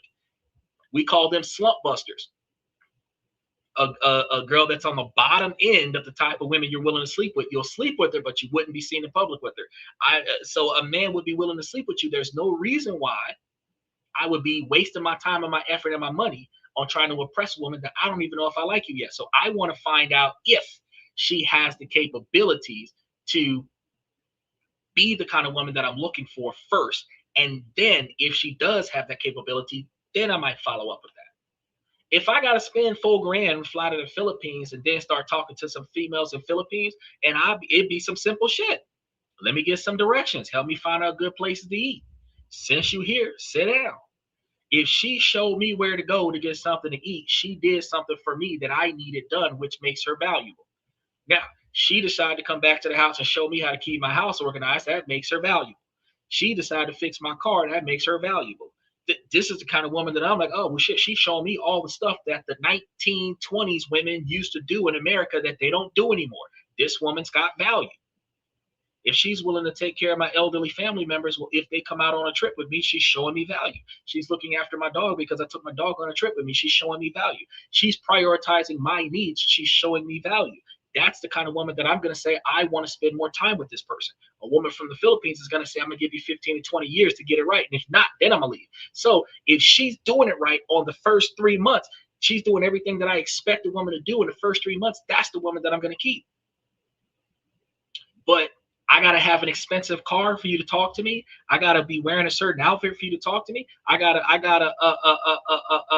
pay for a 5-star restaurant in order for you to sit 2 hours with me to tell me what your last name is. I'm not doing that shit. That's a waste of fucking money. I'm not doing that shit. Then a lot of the Western culture women don't really want to have kids until they're almost 40. And then I'm supposed to be paying for her standard of living until she decides that she's too old to have kids? No. We just recognize I'm building a legacy. So if I'm building a legacy, why am I taking a woman out that ain't even willing to have kids? So the first question I'm asking, do you have motherhood in your future? No, we ain't going out on a date. I know Nicole like, damn, that's a harsh question out the gate. But a lot of women ask a man out the gate, how much money do you make as a man? And that's a bullshit ass question. Because how much do I make should have nothing to do with whether or not we go places. Michael says, what are good ways to determine if a woman is willing to follow instructions before a date is established? Give them an instruction. Because you can't ask, they'll lie. You give them an instruction. Typically, you're going to find out on the date if she's willing to follow instructions. So you got to do things like have her hold your cell phone. Like, hold this for me. Make sure your phone is locked now. But like you doing something at the thing and you hand her a phone, hold this, and she hold it, no questions asked. You come to the table and you tell her where to sit, and she sits, no questions asked. You know, if you want to booth in the back, she's not going to complain. It doesn't matter. There's a lot of tasks that you can do, but in order for you to find out before you take her out on a date to see if she's willing to follow instructions minutely, first and foremost, walk with me and talk. That's an instruction. You start walking. If she don't follow, she's not going to follow instructions. You could be walking in the same direction as she was going because you're not trying to stop her from living her life. So if she was going to the left and you was going to the right and you stopped with her, she said, well, I was in the middle of something. All right, then walk with me and talk. We're going to start walking in the direction that she was going to walk. Where's you headed? I'm going to walk you there. Then you see if she's going to walk with you and talk. No, that's okay. I'm good on my own. Fuck you then. I'm gone. At the end of the day, as you engage, as a man, you are capable of delivering insignificant instructions. And if she's able to follow them, you know that she's going to be able to follow them. You know that she's going to be, and you're going to be able to add on that, capitalize on that. Because what women don't understand is that a man that's capable of handling his own is not going to give her a lot of hard shit. He's not going to have her digging ditches and shit like that. But if y'all was carrying groceries into the house, he might give her the instruction of take the light stuff and I'll take the heavy stuff. Now, a woman that doesn't follow instructions, no, that's all right. I can get the heavy stuff. And then she'll hurt herself carrying the heavy stuff into the house. Now I have to console the fact that she done fucked herself up. Well, if you did what I told you to do and only take the light stuff, don't carry too much heavy stuff, and I will get the heavy stuff. If you would have listened to me, you wouldn't be hurt. We can do this together, but we're going to split it 60-40 or 70-30, where you're going to carry 30% of the light stuff, and I'm going to carry 70% of the heavy stuff. Following instructions can be in the woman's benefit, you know? But a lot of times women believe that following instructions is oppressive, like, oh, we're going to have you in some type of King Arthur servitude kind of thing, some King Solomon servitude kind of thing. But they have no problem with being groupies to rock stars and doing whatever the rock stars tell them to do. They have no problem with catching a plane and being flown to a different state where they have no resources. They leave with no money, no ID, and they just go places on demands money, and they have no problem with doing that, but they have a huge problem with following the instructions of their man. The first handful of engagements, before I even start spending money, we're gonna take place. We gonna meet places for free. Go for a walk and some shit. Come with me. Let's go this way. You know, meet me at this spot over here. You know, if she's not willing to follow instructions, she's not willing to follow, come here and go there and sit down and let's go and stuff like that kind of instructions, it ain't going to work. It ain't going to work. And some women are going to say, oh, that's oppressive. That's misogynistic. No. As a man that has his shit together, you need a woman that's going to back your play. And backing your play means you called the play. She ain't backing your play, then she's calling a play. And if she's supposed to be following your agenda, where as a man, if she's got goals and ambitions, you're going to incorporate her goals and ambitions into your final plan. And if you're incorporating her goals and ambitions into your final plan, this is how we will succeed together. She need to follow that lead, because her ability to pay attention to you, she should be able to pay attention to your decision-making skills. If she's not paying attention to your decision-making skills, then she's selecting the wrong man, because she selected a man that's going to spend money on her, but not make choices that she agrees with. So if she's paying attention to his decision-making skills, when he say go left, if she would have went left on her own, she's going left. She might not have went left. She might have would have went right, but you know what? I'm going to go left just to see how this turns out, just to see if I can trust his judgment. If a woman can't put on it, here's another thing that you can do with her, Stephen. If you could put a blindfold on without touching her at all and give her instructions to get to the event, you know that you got a woman that'll follow instructions. If she's so scared and she's scared to move and she wants to do something, but she don't want to do something, you don't got a woman that'll follow instructions. Trust me, walk forward. When I tell you to turn, you turn. When I tell you to stop, you stop. We just going to see how well this works out for you. I'm not going to let you get hurt. I'm not going to let you fall so I can laugh at you. But I just want you to go in this direction with me. If she's capable of handling that, bro, she'll handle it. Michael said, is there a part of you that isn't dating because it makes you nervous? That's a good question. No, there's no part of me that doesn't date because it makes me nervous. All men have had a situation in their life, even in my current age level, where men in my age group and older, that have been nervous upon approach to a woman. And the nervousness is going to come from not the expectation of rejection, but the boisterous behavior of the woman when the rejection occurs. Men aren't really all that afraid of being rejected. We expect it 98% of the time. It is how much of an ass you're going to be when you reject us is what we're concerned about. If I go over here and talk to her, she might start yelling and devaluing me in public, and then everybody will know I got rejected. It's not so much the fact that I got rejected between me and her. It's the fact that most men are in a position where not only does the man get rejected by her, it is broadcasted to everybody inside of earshot of this situation that the man got rejected. That's what men are nervous about. Being deliberately embarrassed by the woman to society about the rejection.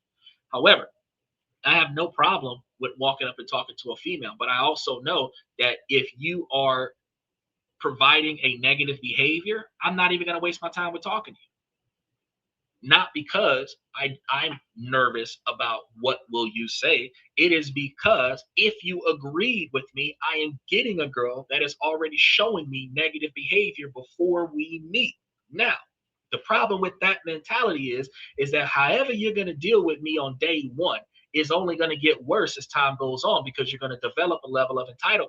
So if you already have a superiority complex, when I start talking to you, where you believe that I'm beneath you and you're talking down to me and I'm going to beg you to stay in my presence, the problem is now you're going to get used to that pedestal behavior, and then you're going to continue to talk down to me more the further the relationship goes. I'm not going to allow you to be on that pedestal from day one. So if I'm looking at somebody that's overly egotistical, you can be self-absorbed. I'm self-absorbed too, but you're not going to be so self-absorbed that you're going to devalue me. See what I'm saying? So I have no problem with communicating with a person if that person behaves well. But I also understand that I know certain individuals, when I see their behavior patterns, when I see their mannerisms, that this particular type of person is not displaying the certain body languages that leads me to believe that they have interest.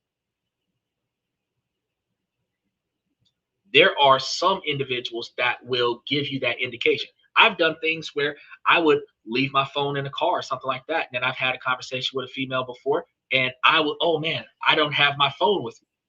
If I would have had my phone, I would have asked you for your number. Now, knowing that, if the woman was interested in me, her rebuttal to that would have been, oh, don't worry about it. Give me your number. I'll text you. If that's not the response, this ain't going nowhere. So I don't have to put myself in a position to, oh, let me take you out on a date or something like that. You know, all I had to do was say, man, I wish I had my phone with me. I would have gotten your number. So now you know I'm interested. If you don't capitalize on that, you ain't worth my time. So I don't have to be afraid of rejection in that situation, because I still got rejected because she didn't offer me her phone number. I still got rejected, but I'm not being humiliated by the rejecter. And that's what men are nervous about, being humiliated by the rejecter. I just come from a different approach. I'm not going to come from an approach to embarrass her in front of her friends. I'm going to put myself in a position where we are communicating, but it is your choice to follow up with me, because I'm not just going to say I'm the prize. I'm from the position of the provider. I am the business in this engagement. You are the applicant in this engagement. You're going to be the dependent. In this engagement, you are going to get resources from me. You need to know that I'm hiring, but you need to apply. It is not my responsibility to give you this role. It is not my responsibility to bribe you into this role. It is not my responsibility to compel you or convince you to accept this role. It is your responsibility to ask for this role, and it is your responsibility to perform the role before the role is given to you. The same way you would perform the role for your boss before you got the promotion, the same way you would explain your qualifications for the job in the interview, and the same way during the training phase that you're showing the boss that you can do this with on your own without somebody overseeing you, is the same way that you're going to do the same thing in a relationship with me. So I am not going to be out there prostrating and peacocking for women and begging for their time and their attention. I got too much shit going on. When I walk out of my house, I got places to be. I got shit to do. I got a calendar that I follow. My phone rang off the hook. I got it on silent right now, just so that I'm not in a situation where the stuff that I got going on outside of the show is not interfering with the show. I'm always looking over, because I'm looking over and checking messages while I'm talking to y'all. And throughout my day, it'll be the same way. If I'm in a relationship with somebody, I'm going to prioritize them. How am I going to prioritize them? When they're in my presence, my phones are on silent. It's not because I got something to hide. It's because I don't want my phones to distract me from my person. So if she want to screen my calls, you better be working for my business. And if somebody calls and turns out to be a female, you better get that money. Because not a now person that I talk to in life that is outside of the relationship that I'm in is going to be talking to me about anything other than them putting money in my pocket. So if a woman is calling me right now, that's because she got my money. And if you, my woman, you better get that money. And you better not disrespect them either, because that it might turn into reoccurring money. So these insecure women that we have had in the comment section for the longest period of time, they would not benefit a man that is making money, because she's insecure. What if each one of the women in them photos would have been clients?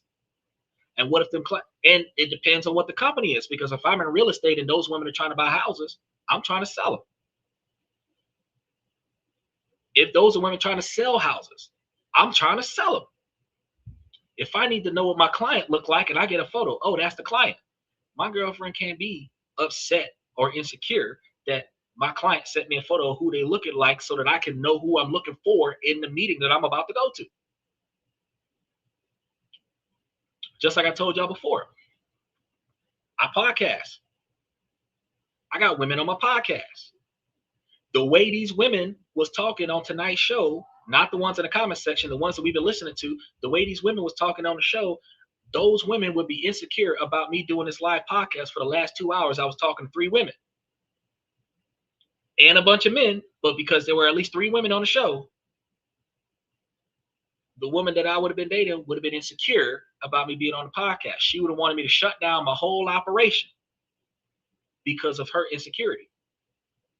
Now, a woman that is good for my agenda recognizes what I do. She would be able to monitor the camera. She would be able to do the camera changes. She'd be working on the SEOs. She would be helping me with the comment section. She's going to support what I do, or she's not going to be here. Because I'm not going to, my mission comes first. I'm not going to stop my podcast for this female. And the reason why I say that is because if she was on her grind and she had her own mission going, if I'm not going to support her mission, I shouldn't be there.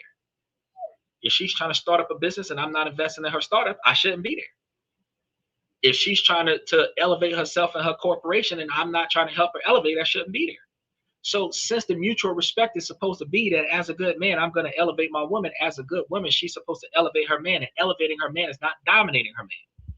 Elevating her man is not devaluing her man. Elevating her man is not distrusting or disloyalty towards her man.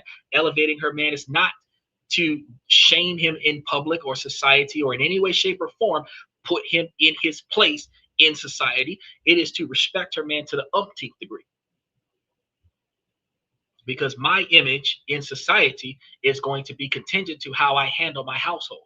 And if I can't handle my household, how can I handle business? And if I can't handle business, how can I handle money? And if I can't handle money, how am I going to make money? So if she's not here to aid me in my ability to be successful, if she is not going to be part of my gold standard, then there's no reason for me to communicate with her. And there's a lot of them that I look at that they could not hold a candle to my operation.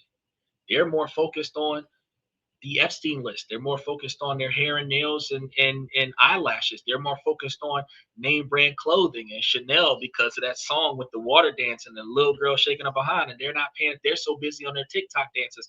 They're not paying attention to how their value reflects me or how their lack of value in some situations reflects me. And if they're not willing to follow instructions and reincorporate themselves positively into my operation, I'm wasting resources. The more I connect with this person, the more I'm wasting my time and the more I'm wasting my resources. Yeah, I could put a little bit of money into this person or a lot of bit of money into this person and maybe have a frequent sex partner, but I am wasting my money for sex, which is transactional. It is transactional, and that is not beneficial for my 20-year plan. That is not beneficial for my long-term goals. And since that is not beneficial, I'm not going to put myself in that position. And that's one of the reasons why when I tell the masculine men that come to the show, and I tell all the men that come to the show, that you need to reposition yourself and reconsider what is in your best interest going into the engagement with the other person. If you're not seeing what you're looking for going into this engagement, you are not here for the sex. You are here for a long-term cooperative partner. The sex is going to be there regardless. So since the sex is not contingent to successful relationship, it is going to be in there regardless. You need to focus on the successful relationship because a toxic relationship has just as much sex in it as a healthy one. The only difference is you'll be dealing with chaos. So I'm not sitting over here contending my hookup to whether or not, you know what I mean? My ability to match with this person is going to be based on her capability to cooperate with my agenda. And the first time it don't look like she's going to cooperate with my agenda, I ain't got no time for it. And that's like those guys with those bait cars. They out there riding around in Lambos and G5s and all this other shit, baiting these girls in. The girls are going to come talk to you because you're driving an expensive car. More often than not, I'm not going to be driving an expensive car. Why? Because I don't want a female that is only going to talk to me because of the car I drive. I want a female that's going to talk to me because of what I do and how I do what I do. So if she's not willing to talk to me when I got a busted car, then she's not willing to ride with me when I got a nice one. If she's not willing to talk to me when I'm walking, she's not willing to ride with me when I'm in the limo. If she's not willing to chill with me in the hood, then she is not willing to travel the world with me. You don't know what you're getting into when you meet the man for the first time. And since these women are so busy judging a book by its cover without flipping to the second page, I am not going to waste my time getting past the summary on the back of the book. I could read the summary on the back of the book as the book walk away and just leave it alone. There's no reason for me to waste my time with that. Because again, like I said before, this podcast is supposed to at least go to quite a few countries around the world soon enough. And any person that's coming with me, I'm going to be going live in different places. Do I want to link with a person right now that is only willing to waste my money and prevent me from fulfilling that expectation for myself? Or do I want to link with a person that is going to be capable of making this more successful? My end goal has to still be achieved by my encounter. So, like Steven, you asked me, what are ways that you can see if the woman is willing to follow instructions? Certain things, like for example, I got a dog that comes with me. Hold the dog real quick, or put the seatbelt on the dog because my dog rides a seatbelt in the back. You can pick something up, make them carry it with you. You can see that it's cold and stay still. Put the coat on her. Wear this. That's it. If she takes it off, walk away with the coat. I didn't ask you to take it off. I told you to wear the coat. It's cold outside.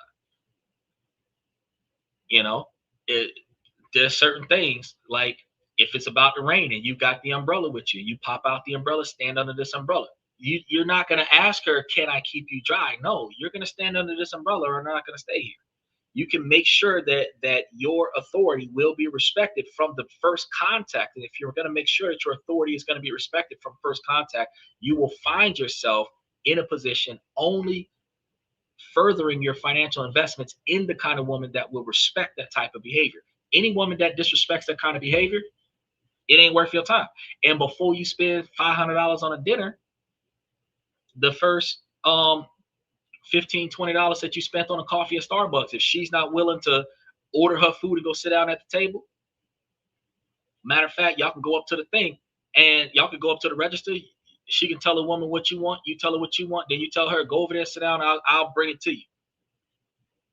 And if she go sit down, you good. Now, a lot of women going to say, oh, that's disrespectful. Oh, you talking to her like an animal. No, I'm not. I'm testing to see if she's willing to follow instructions. Because if I've got to give her detailed instructions to meet me somewhere, y'all know that old saying that Big Mama and them used to say, child, I should not have to explain to you the plan in the middle of the robbery. If your ass is not in place, your ass is getting left. We are not. You need to know what needs to be done beforehand. You need to know your position. You need to be ready. You understand? Beforehand. So if I give you instructions, you can ask me why later. So if the whole first encounter, I'm giving her a lot of instructions. And then after that event, she did everything I said. And then after the event, she's like, well, why were you giving me so many instructions? Because I wanted to see if you would follow them. At the end of the day, even because she asked me at the end of it all, she still did what I said without contesting any of it. She showed me that she's the kind of woman that will do what needs to be done first and then ask me about it later. Which also is more appropriate in a relationship, because if she doesn't like what he has to say about something, she's not supposed to devalue him and disagree in public. She is supposed to go ahead and let him ride that ride. And then at the end of the day, behind closed doors, hey, man, I don't like that opinion that you had. Think about it like this. Blue Bloods, they back each other's play. Even when a cop is doing something unethical or unlawful, they back each other's play. They do not present a divided front in front of civilians. They will argue with each other in the locker room. They'll argue with each other at the precinct. But while they're on the street engaging you, all of them are doing the exact same thing, which is forcing you to do something that you don't believe you should have to do. Now, in a relationship, you should have the same camaraderie. You are not to devalue your partner in front of somebody else. Your partner is not going to devalue you in front of somebody else. You don't have to agree with your partner with a lot of the things that they decide to do, but y'all talk about that in private. Y'all don't talk about that in front of other people. So if your partner is not the kind of partner that's going to follow instructions and then ask you why you gave them that instruction when y'all are in the privacy of your own individual space, if you got the kind of partner that's going to boisterously, you can't tell me what to do, you're not my daddy, you right, and you not my woman. That's why I'm leaving without you. I'm not putting up with that bullshit. And no man should. You can spend more time focusing on your values and focusing on your finances. Build yourself up. Fly to a country where the women will follow your instructions. Because the difference between the women in America and the women in the Philippines is not the body count. Because the women in the Philippines got just as many children as the women in America. I think like 40 to 60% of the women in the Philippines are single mothers by the time they're like 22. So, you know, it ain't no different as far as behavior patterns. But what we will get over in the Philippines that we won't get in America is a woman that'll cooperate. And apparently, male respect is the leading cause of men leaving women. So since women understand that, instead of trying to prove that I don't have to respect this man and still be able to keep this man, she should respect the men because she knows that one of the things that all men expect is to be respected. So why disrespect this man and see how much you can disrespect this man and get away with it while still utilizing his resources is your behavior pattern. So if I'm talking to a woman and she's not going to show me the respect that I feel like I should have, I'm not going to get to spending money on her. But let me start talking to one that's willing to help. Let me start talking to one that's willing to cooperate. Let me start talking to one that's going to boost up my situation, send me in the right direction. At the end of the day, that's the one I'm going to keep. Let me find one that's going to bring an extra one into the group. So now I got two that's willing to help me. That's the one I'm willing to keep. You just refer the second one. I keep both of them because the first one is cooperating with me and the first one referred the second one and the second one's cooperating too. I keep them both. Y'all got to understand, there's a whole difference. Did you hear about the NFL player who took his life a day ago? He was 25 years old. No, I didn't hear about that. And the reason why I didn't hear about that is because that does not impact my money. Now, some people are going to say that's heartless. It's not. Football players get between several $100,000 a year to millions and millions of dollars a year. Whatever he had going on in his life that led him to do something like that was based on his inability to get the help that he needed to recover from that situation. Sometimes people just can't survive in the best circumstances. And I'm going to call that natural selection. I don't know why he ended his life. I don't know what the details of his situation was. But what I do know is that what bothers me in life is what interferes with my ability to make, save, and invest money. And what will bother me in life is the lack of success, the lack of finance. What will bother me in life is building that success and then having it spent and taken away from me by the person that I chose to be there. Because that's the other half of my expectations here, is because I'm building that empire. I do not want for every dollar I bring in, she's spending $3. No matter how rich I get, I'll be broke with a short period of time of dating this female.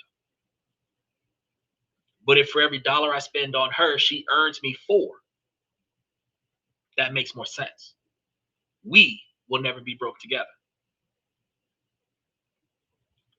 And that is one thing that women do not bring to the table, is financial success in a relationship.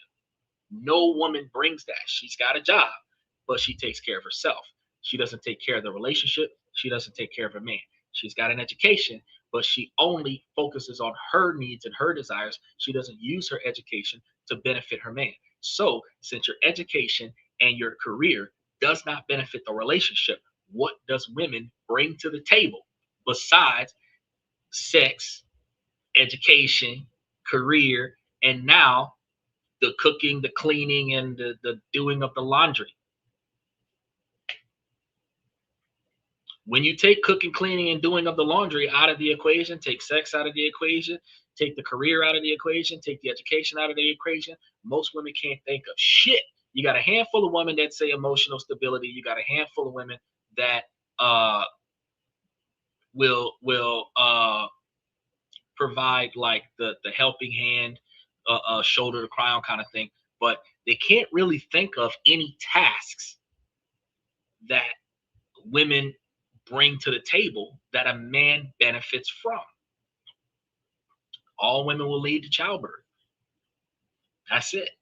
If you take cooking, cleaning, and doing dishes off the table, and you take her career off the table because her career doesn't benefit the relationship, you take her education off the table because that doesn't benefit the relationship, the only thing that a woman does that benefits the relationship is building a legacy. So child rearing and then educating the child. Now, since that's all that they're capable of, but not willing to do, once we start talking about women that aren't willing to have children, they bring nothing to the table. And the problem with that is that women actually could bring financial success to the table. I've shown you guys, I rolled out the schematics that a woman could turn a $50,000 a year man into a millionaire with her $40,000 a year income if she was fiscally responsible. And if she was smart enough and she had that knowledge, she could build $1 million relationship in 10 to 20 years. She could build at least 15 years. She could have $1.5 million, probably $900 to $1 million, depending on how much money they put aside.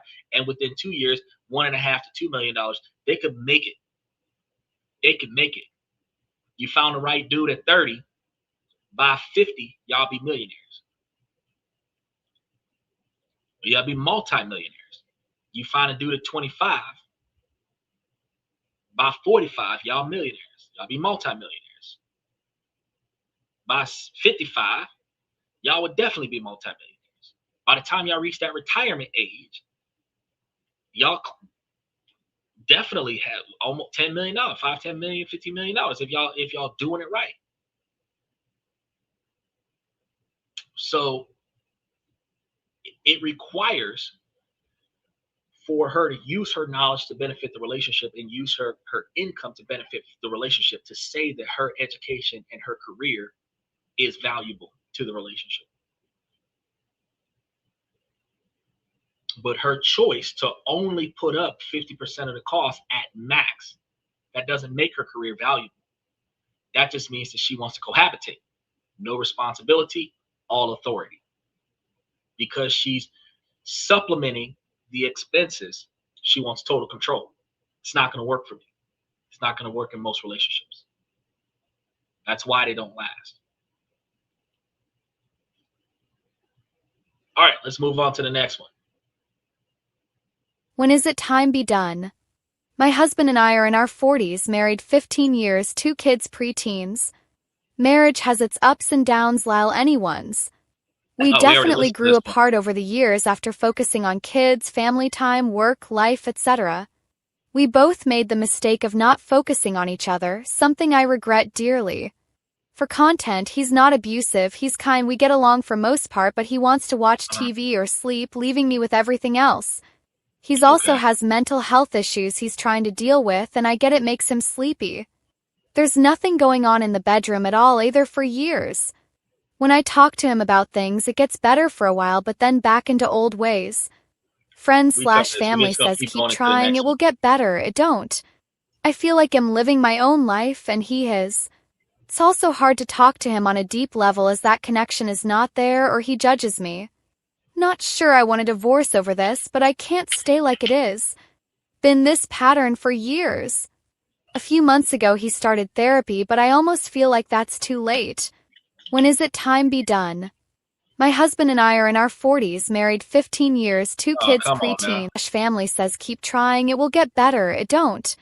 I feel like I'm living my own life and he was is. The last one. It's also hard to talk to him on a deep level as that connection is not there or he judges me. But it looks like not sure I want a divorce over this, but I can't stay like it is. So she was the last complaint. All right, good. So touching base on that, I had covered that earlier before, but one thing I didn't say is that once you realize that you don't want to be in a relationship anymore, that's when it's time to stop. because that's the one question I didn't answer before I started going on the tangent. If he's going to therapy, he's starting to try. It's never too late unless you don't want to do it anymore. But if you are willing to give him not a second chance, because y'all failed each other, so you're not really giving him a second chance to redeem himself. You have to put in effort to rekindle the relationship, and when he starts putting in effort to rekindle the relationship, you have to continue putting in effort. If you started putting in effort, you didn't see the results, he wasn't providing the results, then he realized that the reason why he wasn't providing the results was because he had to work on some emotional issues. The marriage that you guys are in right now, for better or for worse, this is the for worse part, and you're supposed to wait that storm out. So you've got to stay with him until he fixes his emotional delays. And once he gets over his emotional delays, he'll be more emotionally available for you. And then once he's emotionally available for you, you'll start seeing the improvements in your relationship. So if you are not willing to wait for him to improve himself, you should not have married him. And then, since you're already in the marriage, if you're not willing to wait for the improvement now, you should just go ahead and get the divorce. Because if you have emotionally checked out of the relationship already before he starts the therapy, and it's going to take 6 months to 18 months for him to start showing some type of difference in his behavior patterns. Because first he has to get to the core of why he's behaving the way he's behaving, and then he has to start proactively putting forth the steps to make the changes in his behavior. Until he gets to the core of why he does what he does, he's not going to change. If he changes for you, he'll be changing as a performance, not as a character improvement. And you don't want that. You want a character improvement. You don't want him to put on a show for you. So since you want it to a character improvement is going to be permanent change. Just like in the anime, you get the backstory of the character, then they go through this life-changing experience, and then they start behaving better going forward. They never revert back to the old them. They're always the new version of themselves. You want a character change, and the character change takes time. If you want him to put on a show, then he can clock in and pretend like he's a good dude, or he can actually change and be the good dude that you want him to be. So anything worth having is worth fighting for, and a lot of times waiting it out is part of the fight, because you're fighting yourself from giving up. You are fighting yourself from the negative psychological support from your female friends that are going to discourage you from having a man in your life. And that's one of the things that I tell women all the time. Don't listen to your female friends, because they're going to force you into a lifetime of singlehood. You could be in a good situation where all you had to do was communicate, and you would not have the chaos that you're having. But because your girlfriends are telling you to get rid of the dude and go back to being single, they're single, you're not. You don't want to end up like them. You don't want to be 50 and single, can't find a man. You want to stay in the relationship that you're already in. You want to be like Sherry, 30 years marriage with the capabilities of making the marriage better. You don't want to be one of those people that are in and out of relationships every 6 months with a new person, every year with a new person. You can't really call them boyfriends anymore because you know they're not going to be here by next season. You don't want that kind of lifestyle. You don't want that kind of lifestyle in your 50s and 60s. You want a person that sticks around long enough to become your emergency contact. And as a result, you have to change the way you behave. But when you change the way you behave, if you're changing the way you behave to improve yourself for yourself, that change is permanent, which means that if your man didn't change at first, it don't matter. Eventually, he gonna change, because eventually he gonna realize that this new her is permanent, and that new her is the new her that I want to stay with. So that's gonna be the new her that I'm gonna put effort into. I'm gonna make the necessary changes I need to be better perceived by her, so that she can feel validated by the new changes that she's given me. But again, men are inconsiderate and women are selfish. So when a man doesn't pay attention, no matter how long you've been performing it, once he pays attention to it, you got to give him the time to make the changes. The performance that you gave before he noticed the performance is relevant, but the time it took for him to see it can't be counted against him. The time it takes for him to make the change after he saw it, that is what he's held by. So if you just started seeing changes in him now, you got to give it time. So when do you leave? When you're tired of waiting. Does it matter how much progress he made? No. Is that a contradiction? Yes. But you married him for every reason, better and worse. Worse is that he's a vegetable and you have to wipe his butt every day. Worse is that he has no legs and you have to carry him around on your back like a backpack. The only thing that doesn't include worse is abuse and neglect. So if you realize that y'all both deprived each other for the 15 years of your child upbringing, y'all have to break that habit, and a 15-year habit is hard to break. It takes a lot of time. So if y'all can start communicating with each other, it takes 66 days to formulate a habit, and it usually takes 2 times more time to break the habit than what it does to formulate the habit. So if you've been doing it for 15 years, it'll take you 30 years to break it. But if you start practicing behaving differently for the first 3 months and you stay consistent, you will find yourself after the first 3 months repetitively doing that behavior regardless of what the past was like. And by that becoming your new behavior, you will quickly change into a different outcome because you're not holding your partner in the present to their behavior in the past. You are only holding your partner in the present to their efforts in the present.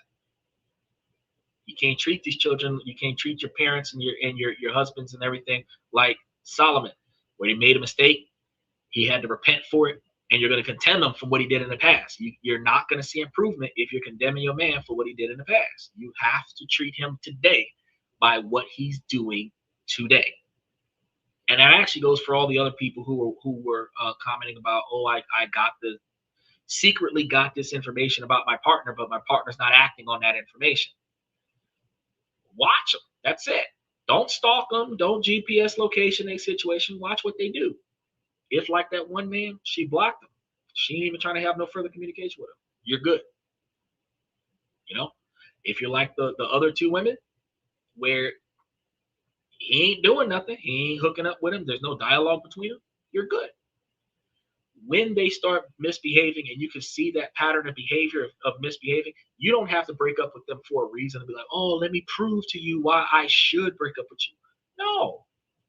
If you're getting photos from what they're doing on their phone, if you're getting communication logs from what they're doing on their phone, and that's the reason why you left, you wait till they go to work, pack up all of the shit that matters to you, and you leave the house. Block their number. Don't talk to them no more.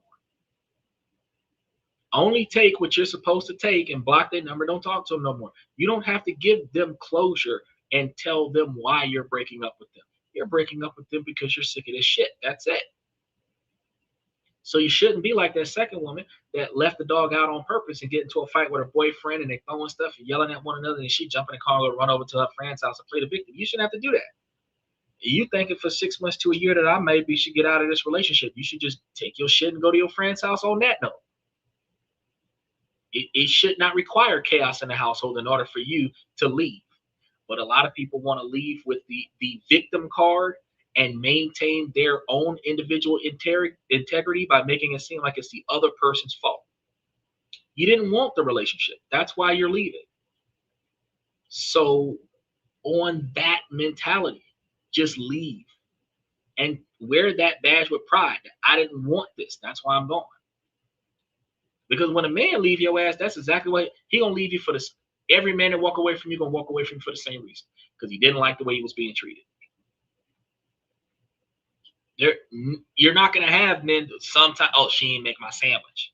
She ain't make the bed. No, you disrespected me, and I'm sick of this shit, so I left. That's what men are gonna leave for, right?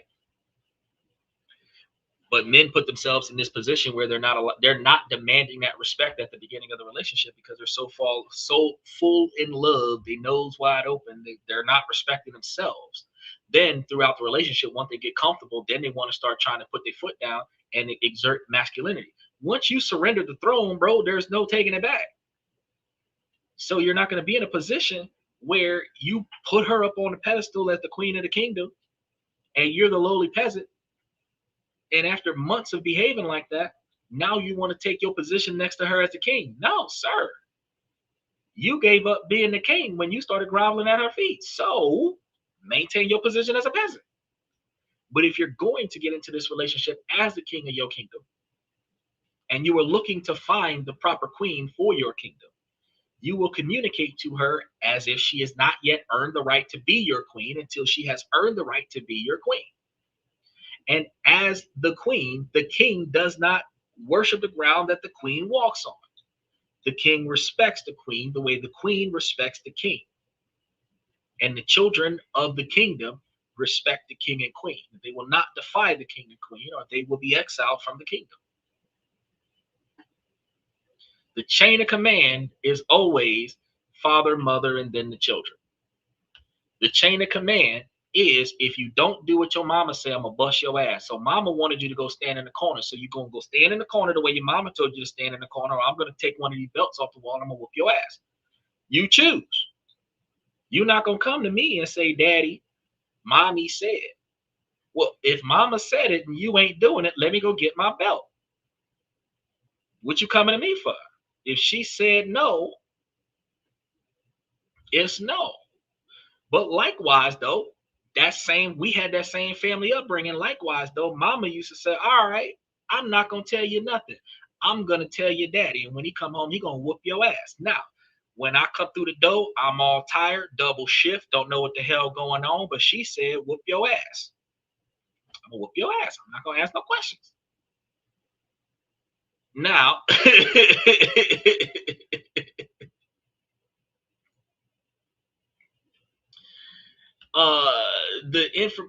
issue is that, you know, the support that a man gives to a woman is that when she's in charge while he's away, her authority is being respected, because when he comes back, he's not going to undermine her authority.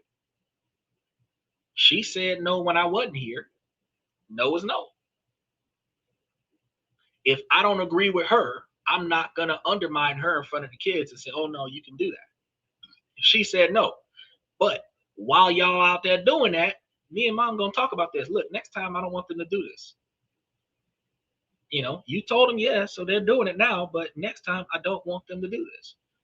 And the next time you're not going to be, oh, well, your daddy don't want you to do it, trying to make it say, oh, I would have let you do it, but your daddy said no kind of situation. You're not going to paint me to be the bad guy.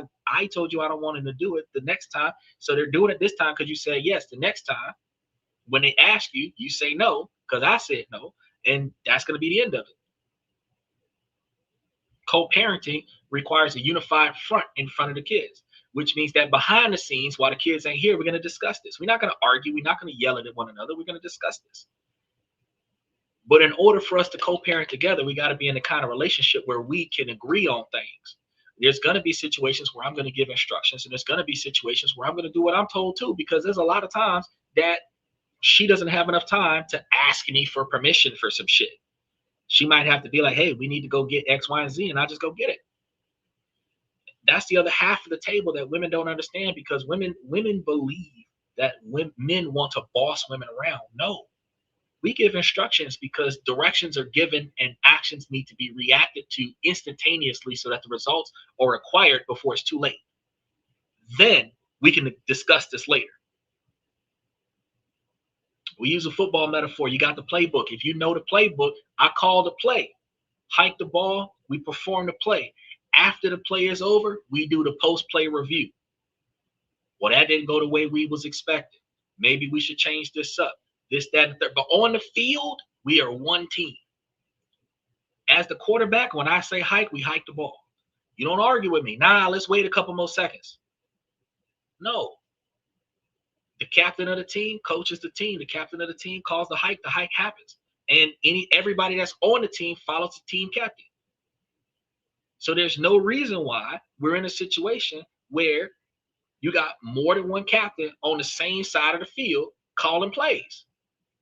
The team is not going to form well. Even with Drew Brees had 3 quarterbacks calling that screenplay. He had 3 quarterbacks on the field, and the primary quarterback, which was him, still threw the ball downfield.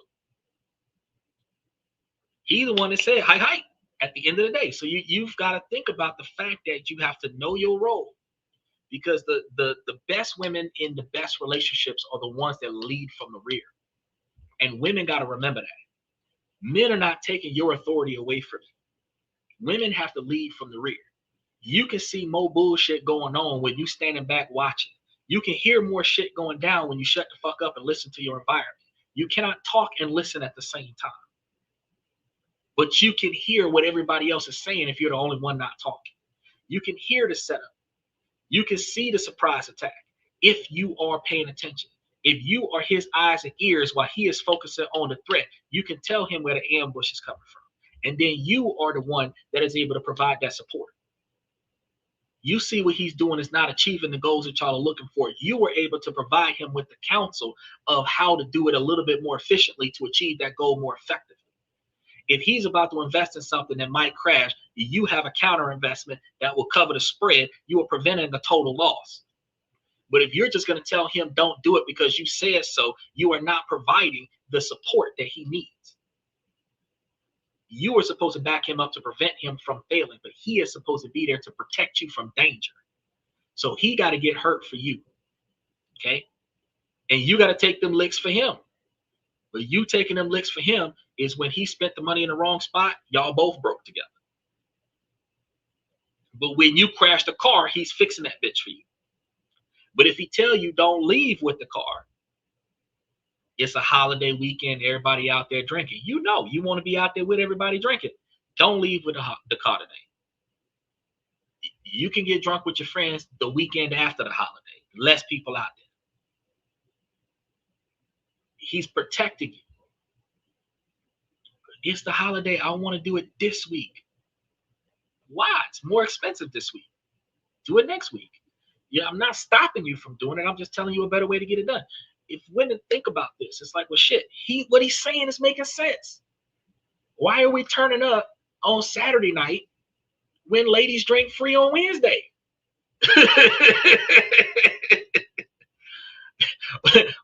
And then ladies drink free on Wednesday. 90% of the club is females. Saturday night, 90% of the club is dudes. Like, you know, you gotta think. So what I'm gonna do, I'm gonna wrap it up with this. I'm gonna tell y'all, look, ladies, as long as the situation doesn't make sense, we're gonna keep asking you ladies to make it make sense. So ladies, please make it make sense. And y'all have to put it in your mind when y'all talking to these fellas going forward. Y'all need to find out what his character is like, what his personality is like, what his decision-making skills is like. Not about how much money he got in his bank account, not about how much money he spent, not about how much assets and resources that he has. You need to find out what he is capable of and where you fit in that capability. Because his 20-year plan has got to mesh with your 20-year plan, even if it's not the same. If he got to deviate from his plan to support your plan, that's not going to work for you. Because that'll put you in a position to choose. Surrender my plan to follow him or force him to surrender his plan to follow me. Y'all notice every Quest movie, the primary character is on a quest and everybody else that's on their own side quest drop their quest to follow the primary quester. The leader of the pack dictates which direction that we go. If we're going to get on your side quest, I'm going to stop doing what I'm doing today and I'm going to get on your side quest, but then we're going to get back on my main mission. But everybody follows the leader, the main leader. Ladies, y'all going to be finding a man instead of finding a man and spending the most money on the first date. Y'all need to find a man that's going to make the type of decisions that y'all need. Sound like a Gladys Knight song. You're right.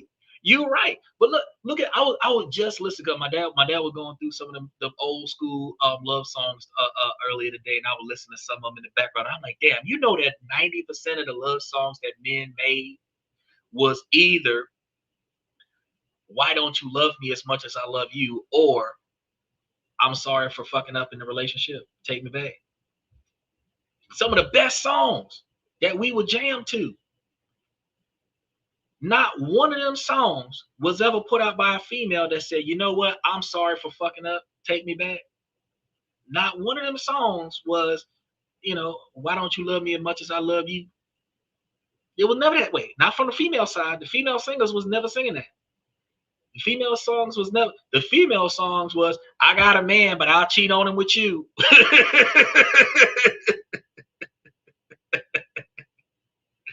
You know what I mean? So, you know, the logic that I'm giving y'all, Nicole, the logic that I'm giving y'all tonight, is not a lot of women agree with it, and I understand that. But my logic comes from a perspective, a concept that if you paying attention to what benefits you in a situation, you have no problem with benefiting the other person. Because in the relationship, the two people is the man and woman that come together that make the child.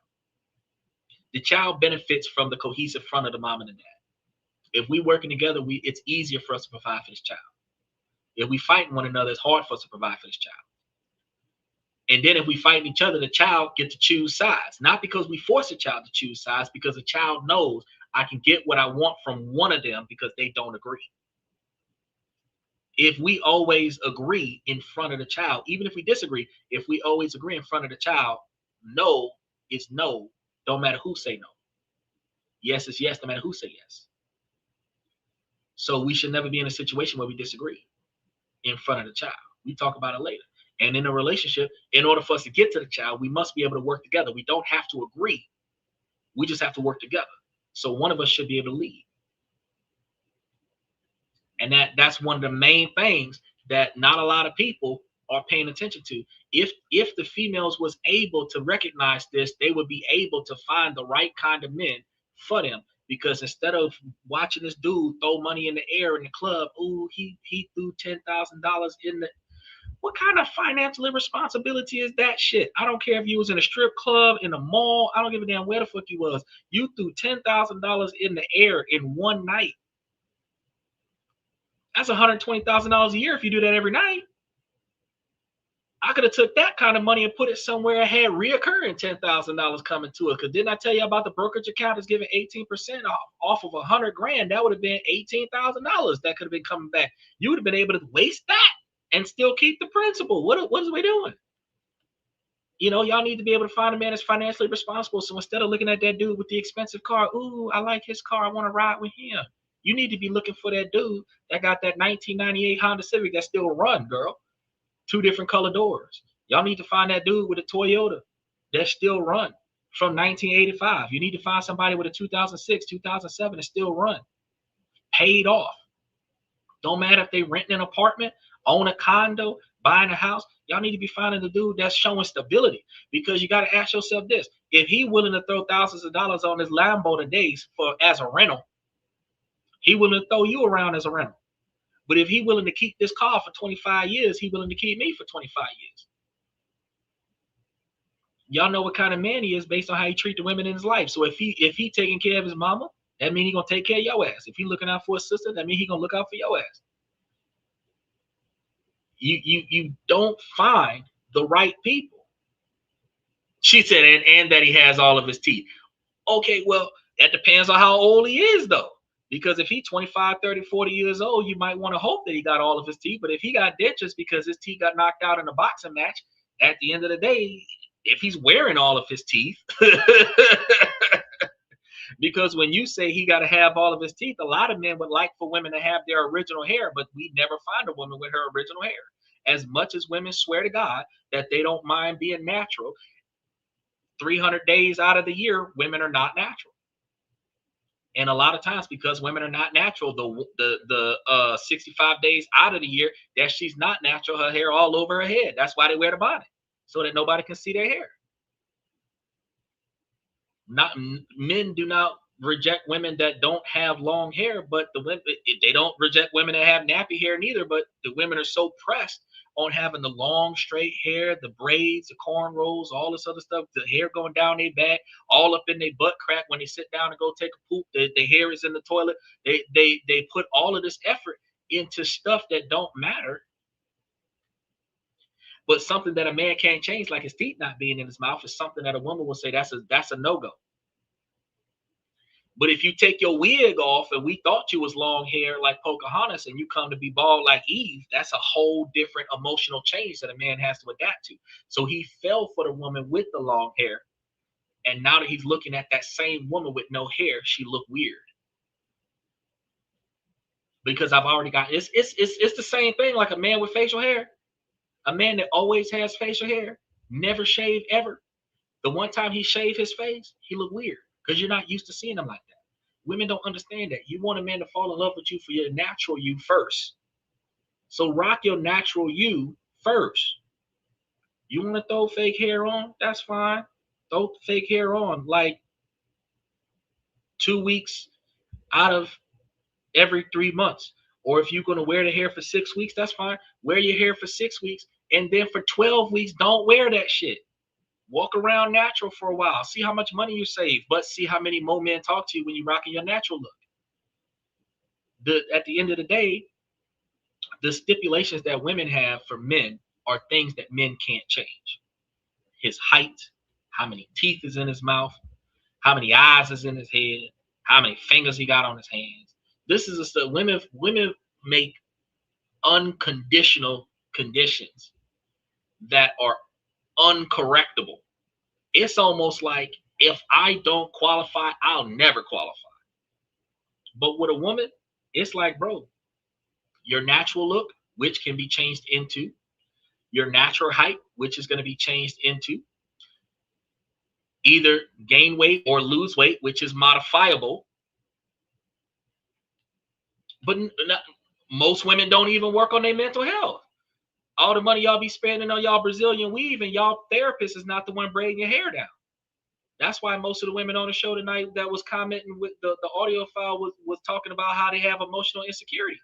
Because a large majority of individuals that need mental health treatment are not getting mental health treatment. Their insecurity from past traumas is negatively impacting their current relationship, and that's the reason why their current relationship is about to fail. Because she got trauma that she ain't working on because she a bad girl in the club dropping it like it's hot, coyote ugly. Hair did, nails did, everything did, new tattoo, all this other stuff. But while mental health is important, she's not focusing on her mental health. While mental health is important, most women do not make sure that their man's mental health is stable. And I'm not talking about before the relationship. I'm talking about during a relationship. Because getting on a man's goddamn nerves and preventing him from putting a boot in your ass is going to drive him up the wall. And driving him up the wall is going to prevent his mental stability. Angering a man on purpose just to see how he reacts when he's mad is negatively compromising his mental state. Rejecting his intimacy just because you're mad at him, that negatively impacts his mental state. Devaluing him. I don't need you. I can do this all by myself. That negatively impacts a man's mental state. You ain't shit. That negatively impacts a man's mental state. You little punk bitch, your mama, blah, blah, blah, blah, blah. That negatively impacts a man's mental state. Women don't think about that, but they want a man to be mentally stable. Well, how are you going to find a mentally stable man when women do not value men? Most men, you don't even know their name, will die for you on a street corner because you're a woman. But most men, you won't even say thank you for being here in case I needed your help. Most women won't buy a man a cup of coffee just because he's in the vicinity. But if that restaurant was about to get robbed, he would get got by the attacker to protect you, and you don't even know who he is. But let him open the door for you. He's misogynistic because he's looking at your butt as you walk by. Women want men to have better mental health. Women have to create better mental health in men by treating men better. If you're not interested in a man, instead of humiliating him in public, thank him for his offer. Politely reject his offer. You don't have to lie to him, I got a man. You don't got to lie to him, I'm gay. You can tell him the truth. While I appreciate your advance, I'm not interested. Thank you for the compliment, but I'm not interested. I don't care what kind of car you drive. I'm still not interested. I really appreciate the compliments, but I'm not interested. Thank you very much. If they buy you a drink and you reject them, you don't send the drink back. That's a public humiliation. Buy them a drink and compliment. They bought you a drink. Thank you for the drink. Here's one for you. You know what I mean? If a man puts you on his tab, he's buying you all these drinks or ordering all these drinks on your behalf, y'all get somewhat through the conversation and you're not interested in him, pay the fucking tab. Pay the tab. You sat there with him. You're not interested with him. You would have paid for that yourself because you were sitting over there drinking it. Pay the tab. However many drinks you had, you know they $5 a bottle for the beers that you was drinking. You drank 5 of them. Put $30 on the table for the bartender. Let them put that towards his tab. He don't have to want it. If he don't want it to go towards a tab, that's your tip. But I'm gonna put $30 down to cover the drinks I just drank. I'm not interested. Show the men respect. Then you will have men with better mental health. Because every woman that's mad at the man that they got today talking about past trauma from another woman, what is the problem there? The women. His last girlfriend, his sister, his mama, his grandmama, the women are traumatizing the men, and now the traumatized men, the women are not interested in. So what you have is a field that is being destroyed. The crop is being destroyed. And then you're looking at that field and you're disappointed at the crop. Stop destroying the crop. Stop destroying the crop. That's one of the main reasons why instead of me sitting on this podcast all day long telling men that women ain't shit, I'm telling men how to become better men so that the men can be better men for better women. And because you popped up onto a podcast that's talking to men about how to be better men, now you can find out what better men look for in a better woman. If you're not that woman, you can start becoming that woman, because the more better men that pop up after this podcast is going to be the better men that has more requirements for you as a woman. Because the man that ain't shit ain't got no requirements. You just got to show up. But the man that has improved himself to become a higher value man for your expectations got stipulations you got to meet. Now, you want a higher quality man, you want a better value man, you got to put extra effort into that man. You don't want a man of value? You can talk to a man of no value like shit. You can talk down to a man of no value. But a man that you value, and you should only be going after men that you value, that man you must respect. So as it pertains to their mental state, you're supposed to protect that. You're not supposed to destroy that. So women that are arguing and fussing and cussing at men and yelling and talking to that man and poking him in the back of the head and chasing him all over the house and throwing shit at him and hitting him in the back of the head, all of that trauma you put into that man, now the man is afraid to talk to you. That fear came from your psychological and emotional abuse. Now that man ain't want to talk to you no more. Now he done clammed up. Self-preservation. I'm not going to leave this woman because I love this woman. I'm not going to leave this woman because I've invested so much into this relationship and I don't want to lose my stuff in this woman. So now I'm going to do nothing, because it's safer for me to do nothing than it is for me to do something, walking on eggshells, emotionally damaged in this long-standing relationship where his only goal is to keep her happy. I don't care if I'm not happy. I love her so much. As long as she's happy, I will be miserable with her. Luther Vandross, I will be miserable with her as long as she's happy and with me. Why? Why do I have to have bad times with you instead of good times with someone else? Why can't I have good times with you so I don't have to be with someone else? Some of the best love songs in the world is a man always talking about how he is willing to be miserable to stay with the woman that she wants. But not one love song that had happened in the past is a woman talking about how she is willing to do whatever it takes to keep her man happy. And that's a societal flaw. If women think about this and realize it's not just the man's fault, it's the woman's fault too. It's not just the woman's fault, it's the man's fault too. But ladies, y'all got to realize that if y'all want better quality, y'all got to make it now. Y'all 40, 50 years old, start teaching these girls in their 20s and 30s how to behave. The shit that you used to do back in the day that ain't good, you need to tell these girls now. Y'all need to cut that shit out. If nothing else, I don't want you to end up like me. I went down that road and it ain't good. I don't want you to go down that road neither.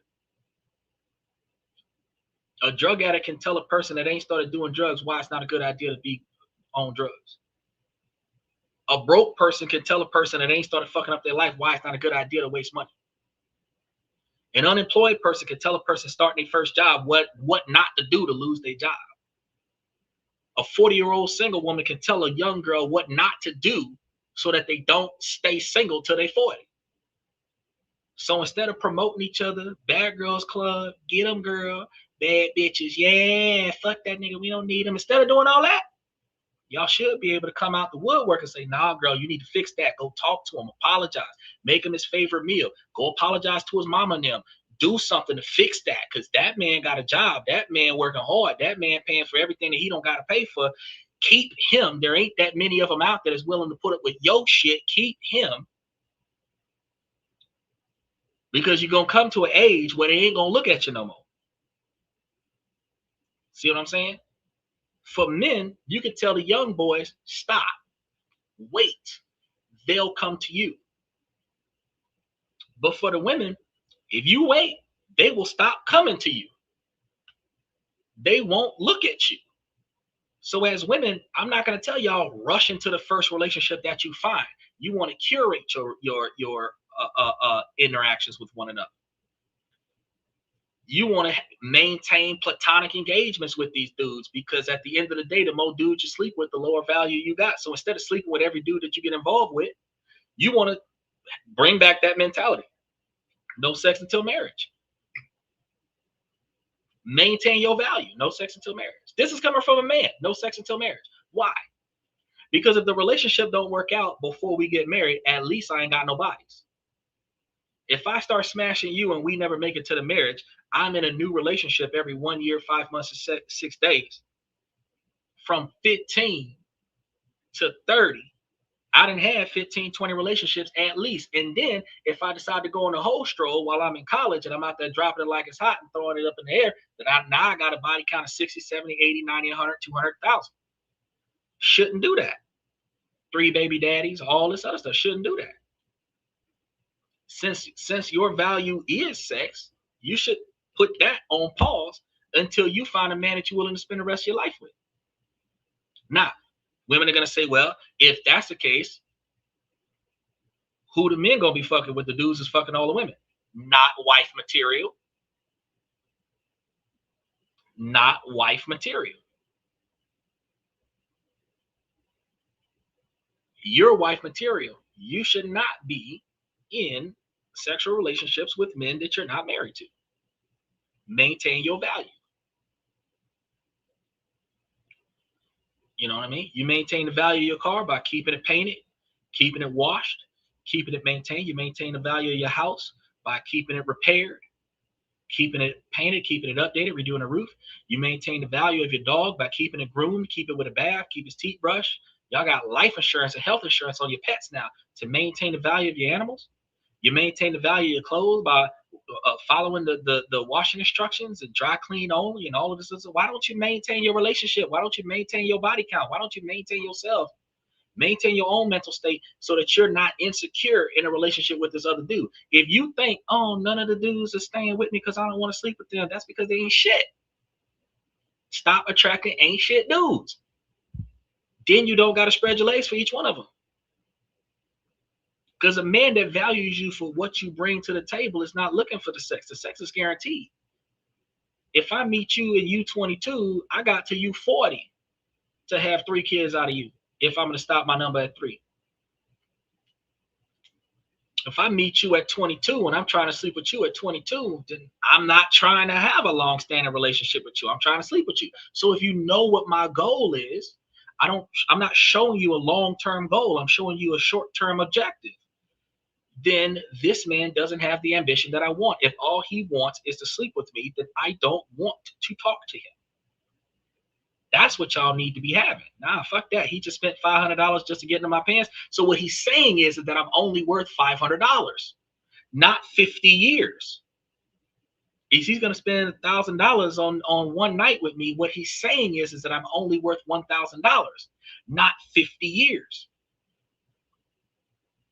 Now ask yourself this, ladies, for each time that you slept with a man on the 5th date, on the 10th date, ask yourself this. How much money he spent? Less than $5,000 in most cases. Now think about this. If from the day you married him until the day he died, he paid for your lifestyle, he would have been putting $50,000, $100,000 a year for 20 years, 40 years, 50 years. You start multiplying 50,000 by tens. Now you're worth $1 million. Now you're worth $5 million. So here's a question for you ladies before we run out the show tonight.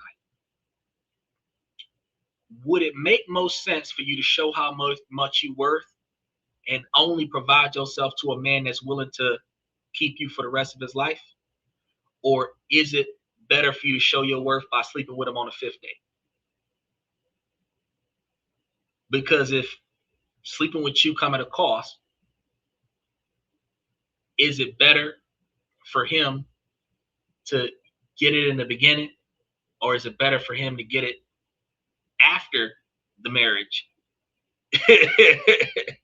Because that is the biggest difference. People don't think about that. People don't think about that. Because to me, my observation is that same woman,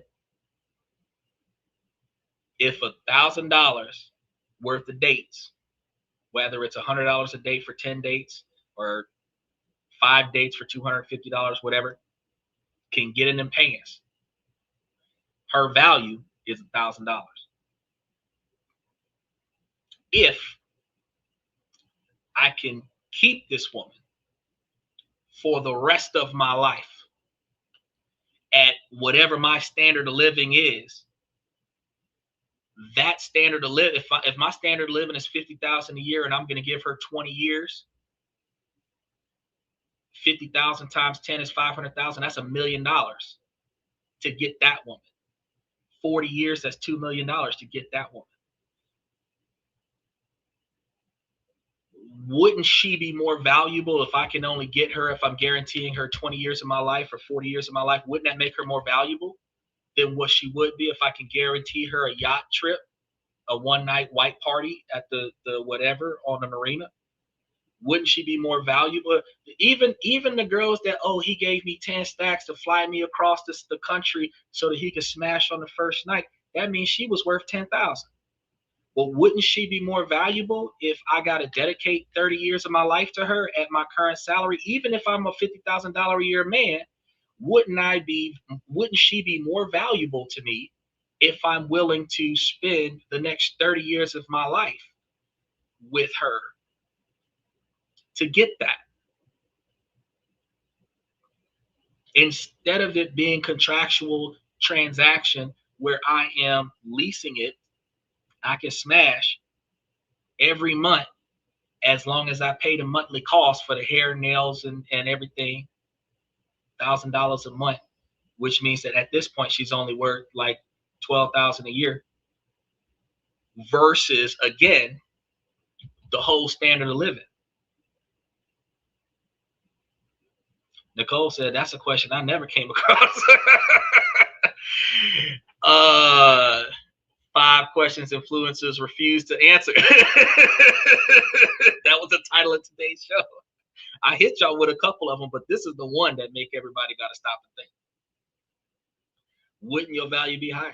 So instead of, oh, he ain't going to pay my bills, I'm going to keep my legs closed. You should have kept your legs closed from the beginning, sweetheart, because if your value is sex, your value is reproduction, your value should be to the highest bidder.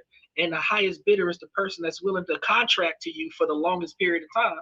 And the longest period of time is marriage. So if he contracting you for the longest period of time, you only willing to spread your legs for the man that's willing to guarantee you the rest of his life. And no man that is not willing to guarantee you the rest of his life should be spreading them legs. Which also means, in the confidence of a man, is that he should not have to worry about his woman smashing nobody else because she guaranteed him, her, as long as he continues to care for her for the rest of his life. That means she ain't going nowhere. So she could be talking to dudes all the damn time. They're not hitting that because they're not contributing to the rest of her life. And a one-night stand, most of us will say, I'm not going to help you steal from the company one time for a good tip just so that I can lose my job thereafter. Those same women will hold that mentality to say that I'm not going to entertain you for one night so that you can sleep with me to ruin my marriage for the rest of my life. If you hold your value, your true value, you'll find that we would have less hoes. We will have less Netflix and chill.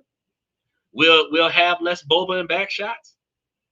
It'll be all about finding the one with the right sense, finding the one with the right values, finding the ones with the right qualities that I can mesh with, build with, grow with. Because this is the best part about it. Because notice I done told y'all, a 20-year plan, if y'all doing it right, y'all can go from being two people making less than $50,000 a year to being $1.5 million or more in 20 years. You find a man that's willing to dedicate 20 years of his life to you, and he's got a good financial plan, and you've got a good financial plan, and y'all can bring that financial plan together and make yourselves multimillionaires. Not only are you worth more than $2 million over the course of a 20-year marriage, you're worth the estate that you built, which now is well over $2 million estate in 20 years that is generating over $180,000 a year, where when you first met this man, you was making $45,000 a year. Now you're living off of an estate that's paying you $180,000 a year, and all you had to do was keep your legs closed until he married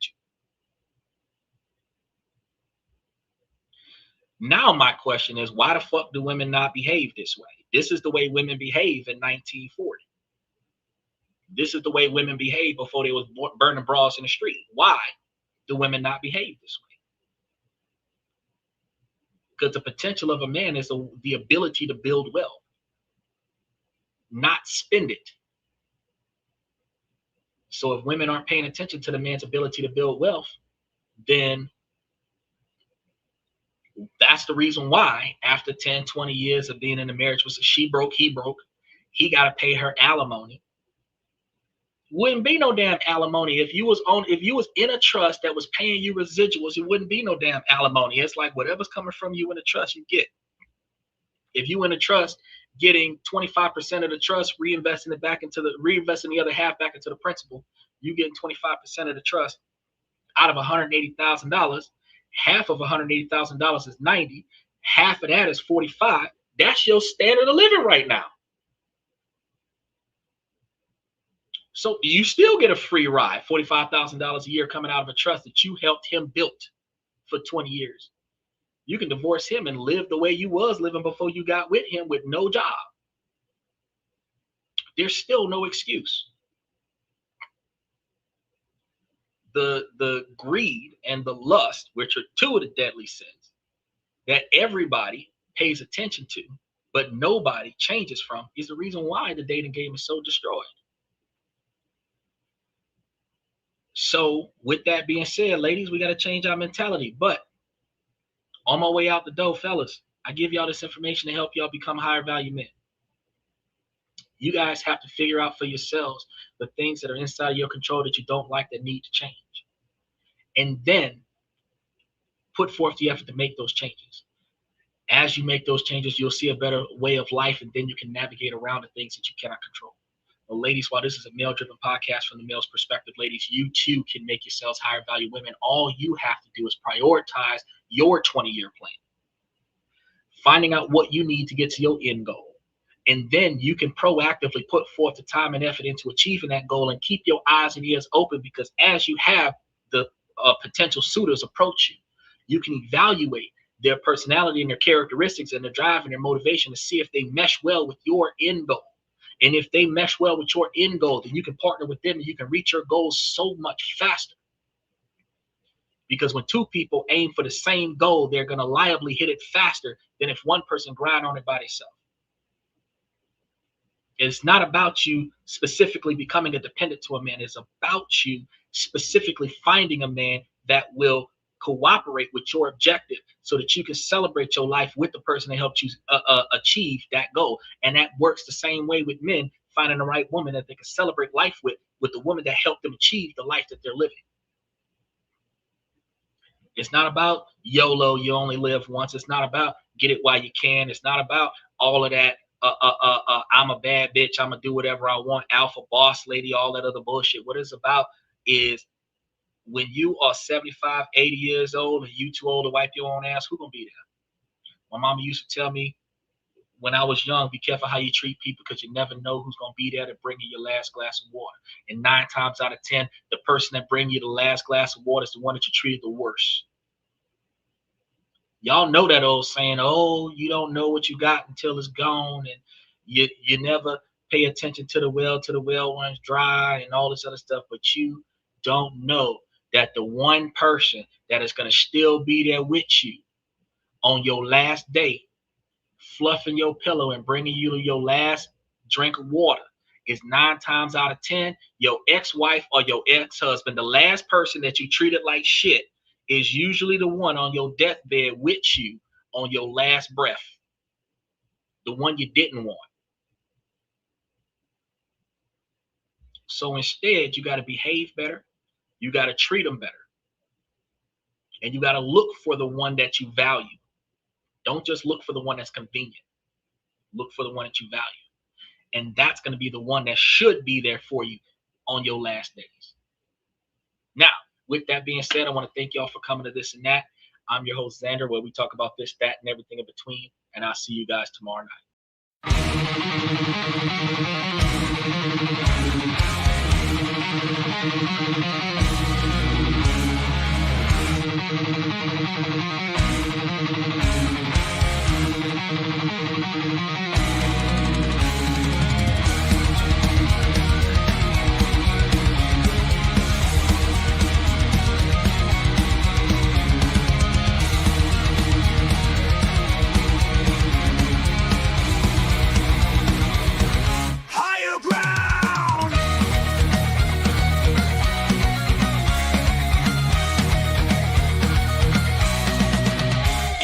Chase validation, now I validate myself. Building inner strength, putting doubt upon the shelf. No more unnecessary drama, no more wasted time. Climbing higher, constantly making my own climb.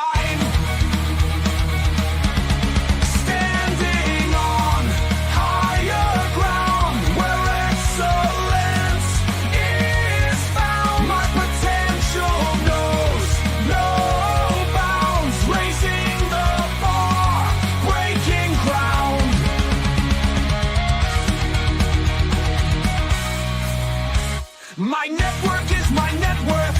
Choose your company wise. Surround yourself with eagles, not with sheep in disguise. Every interaction is a reflection of my brand. Quality over quantity, that's my personal command.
Thank you.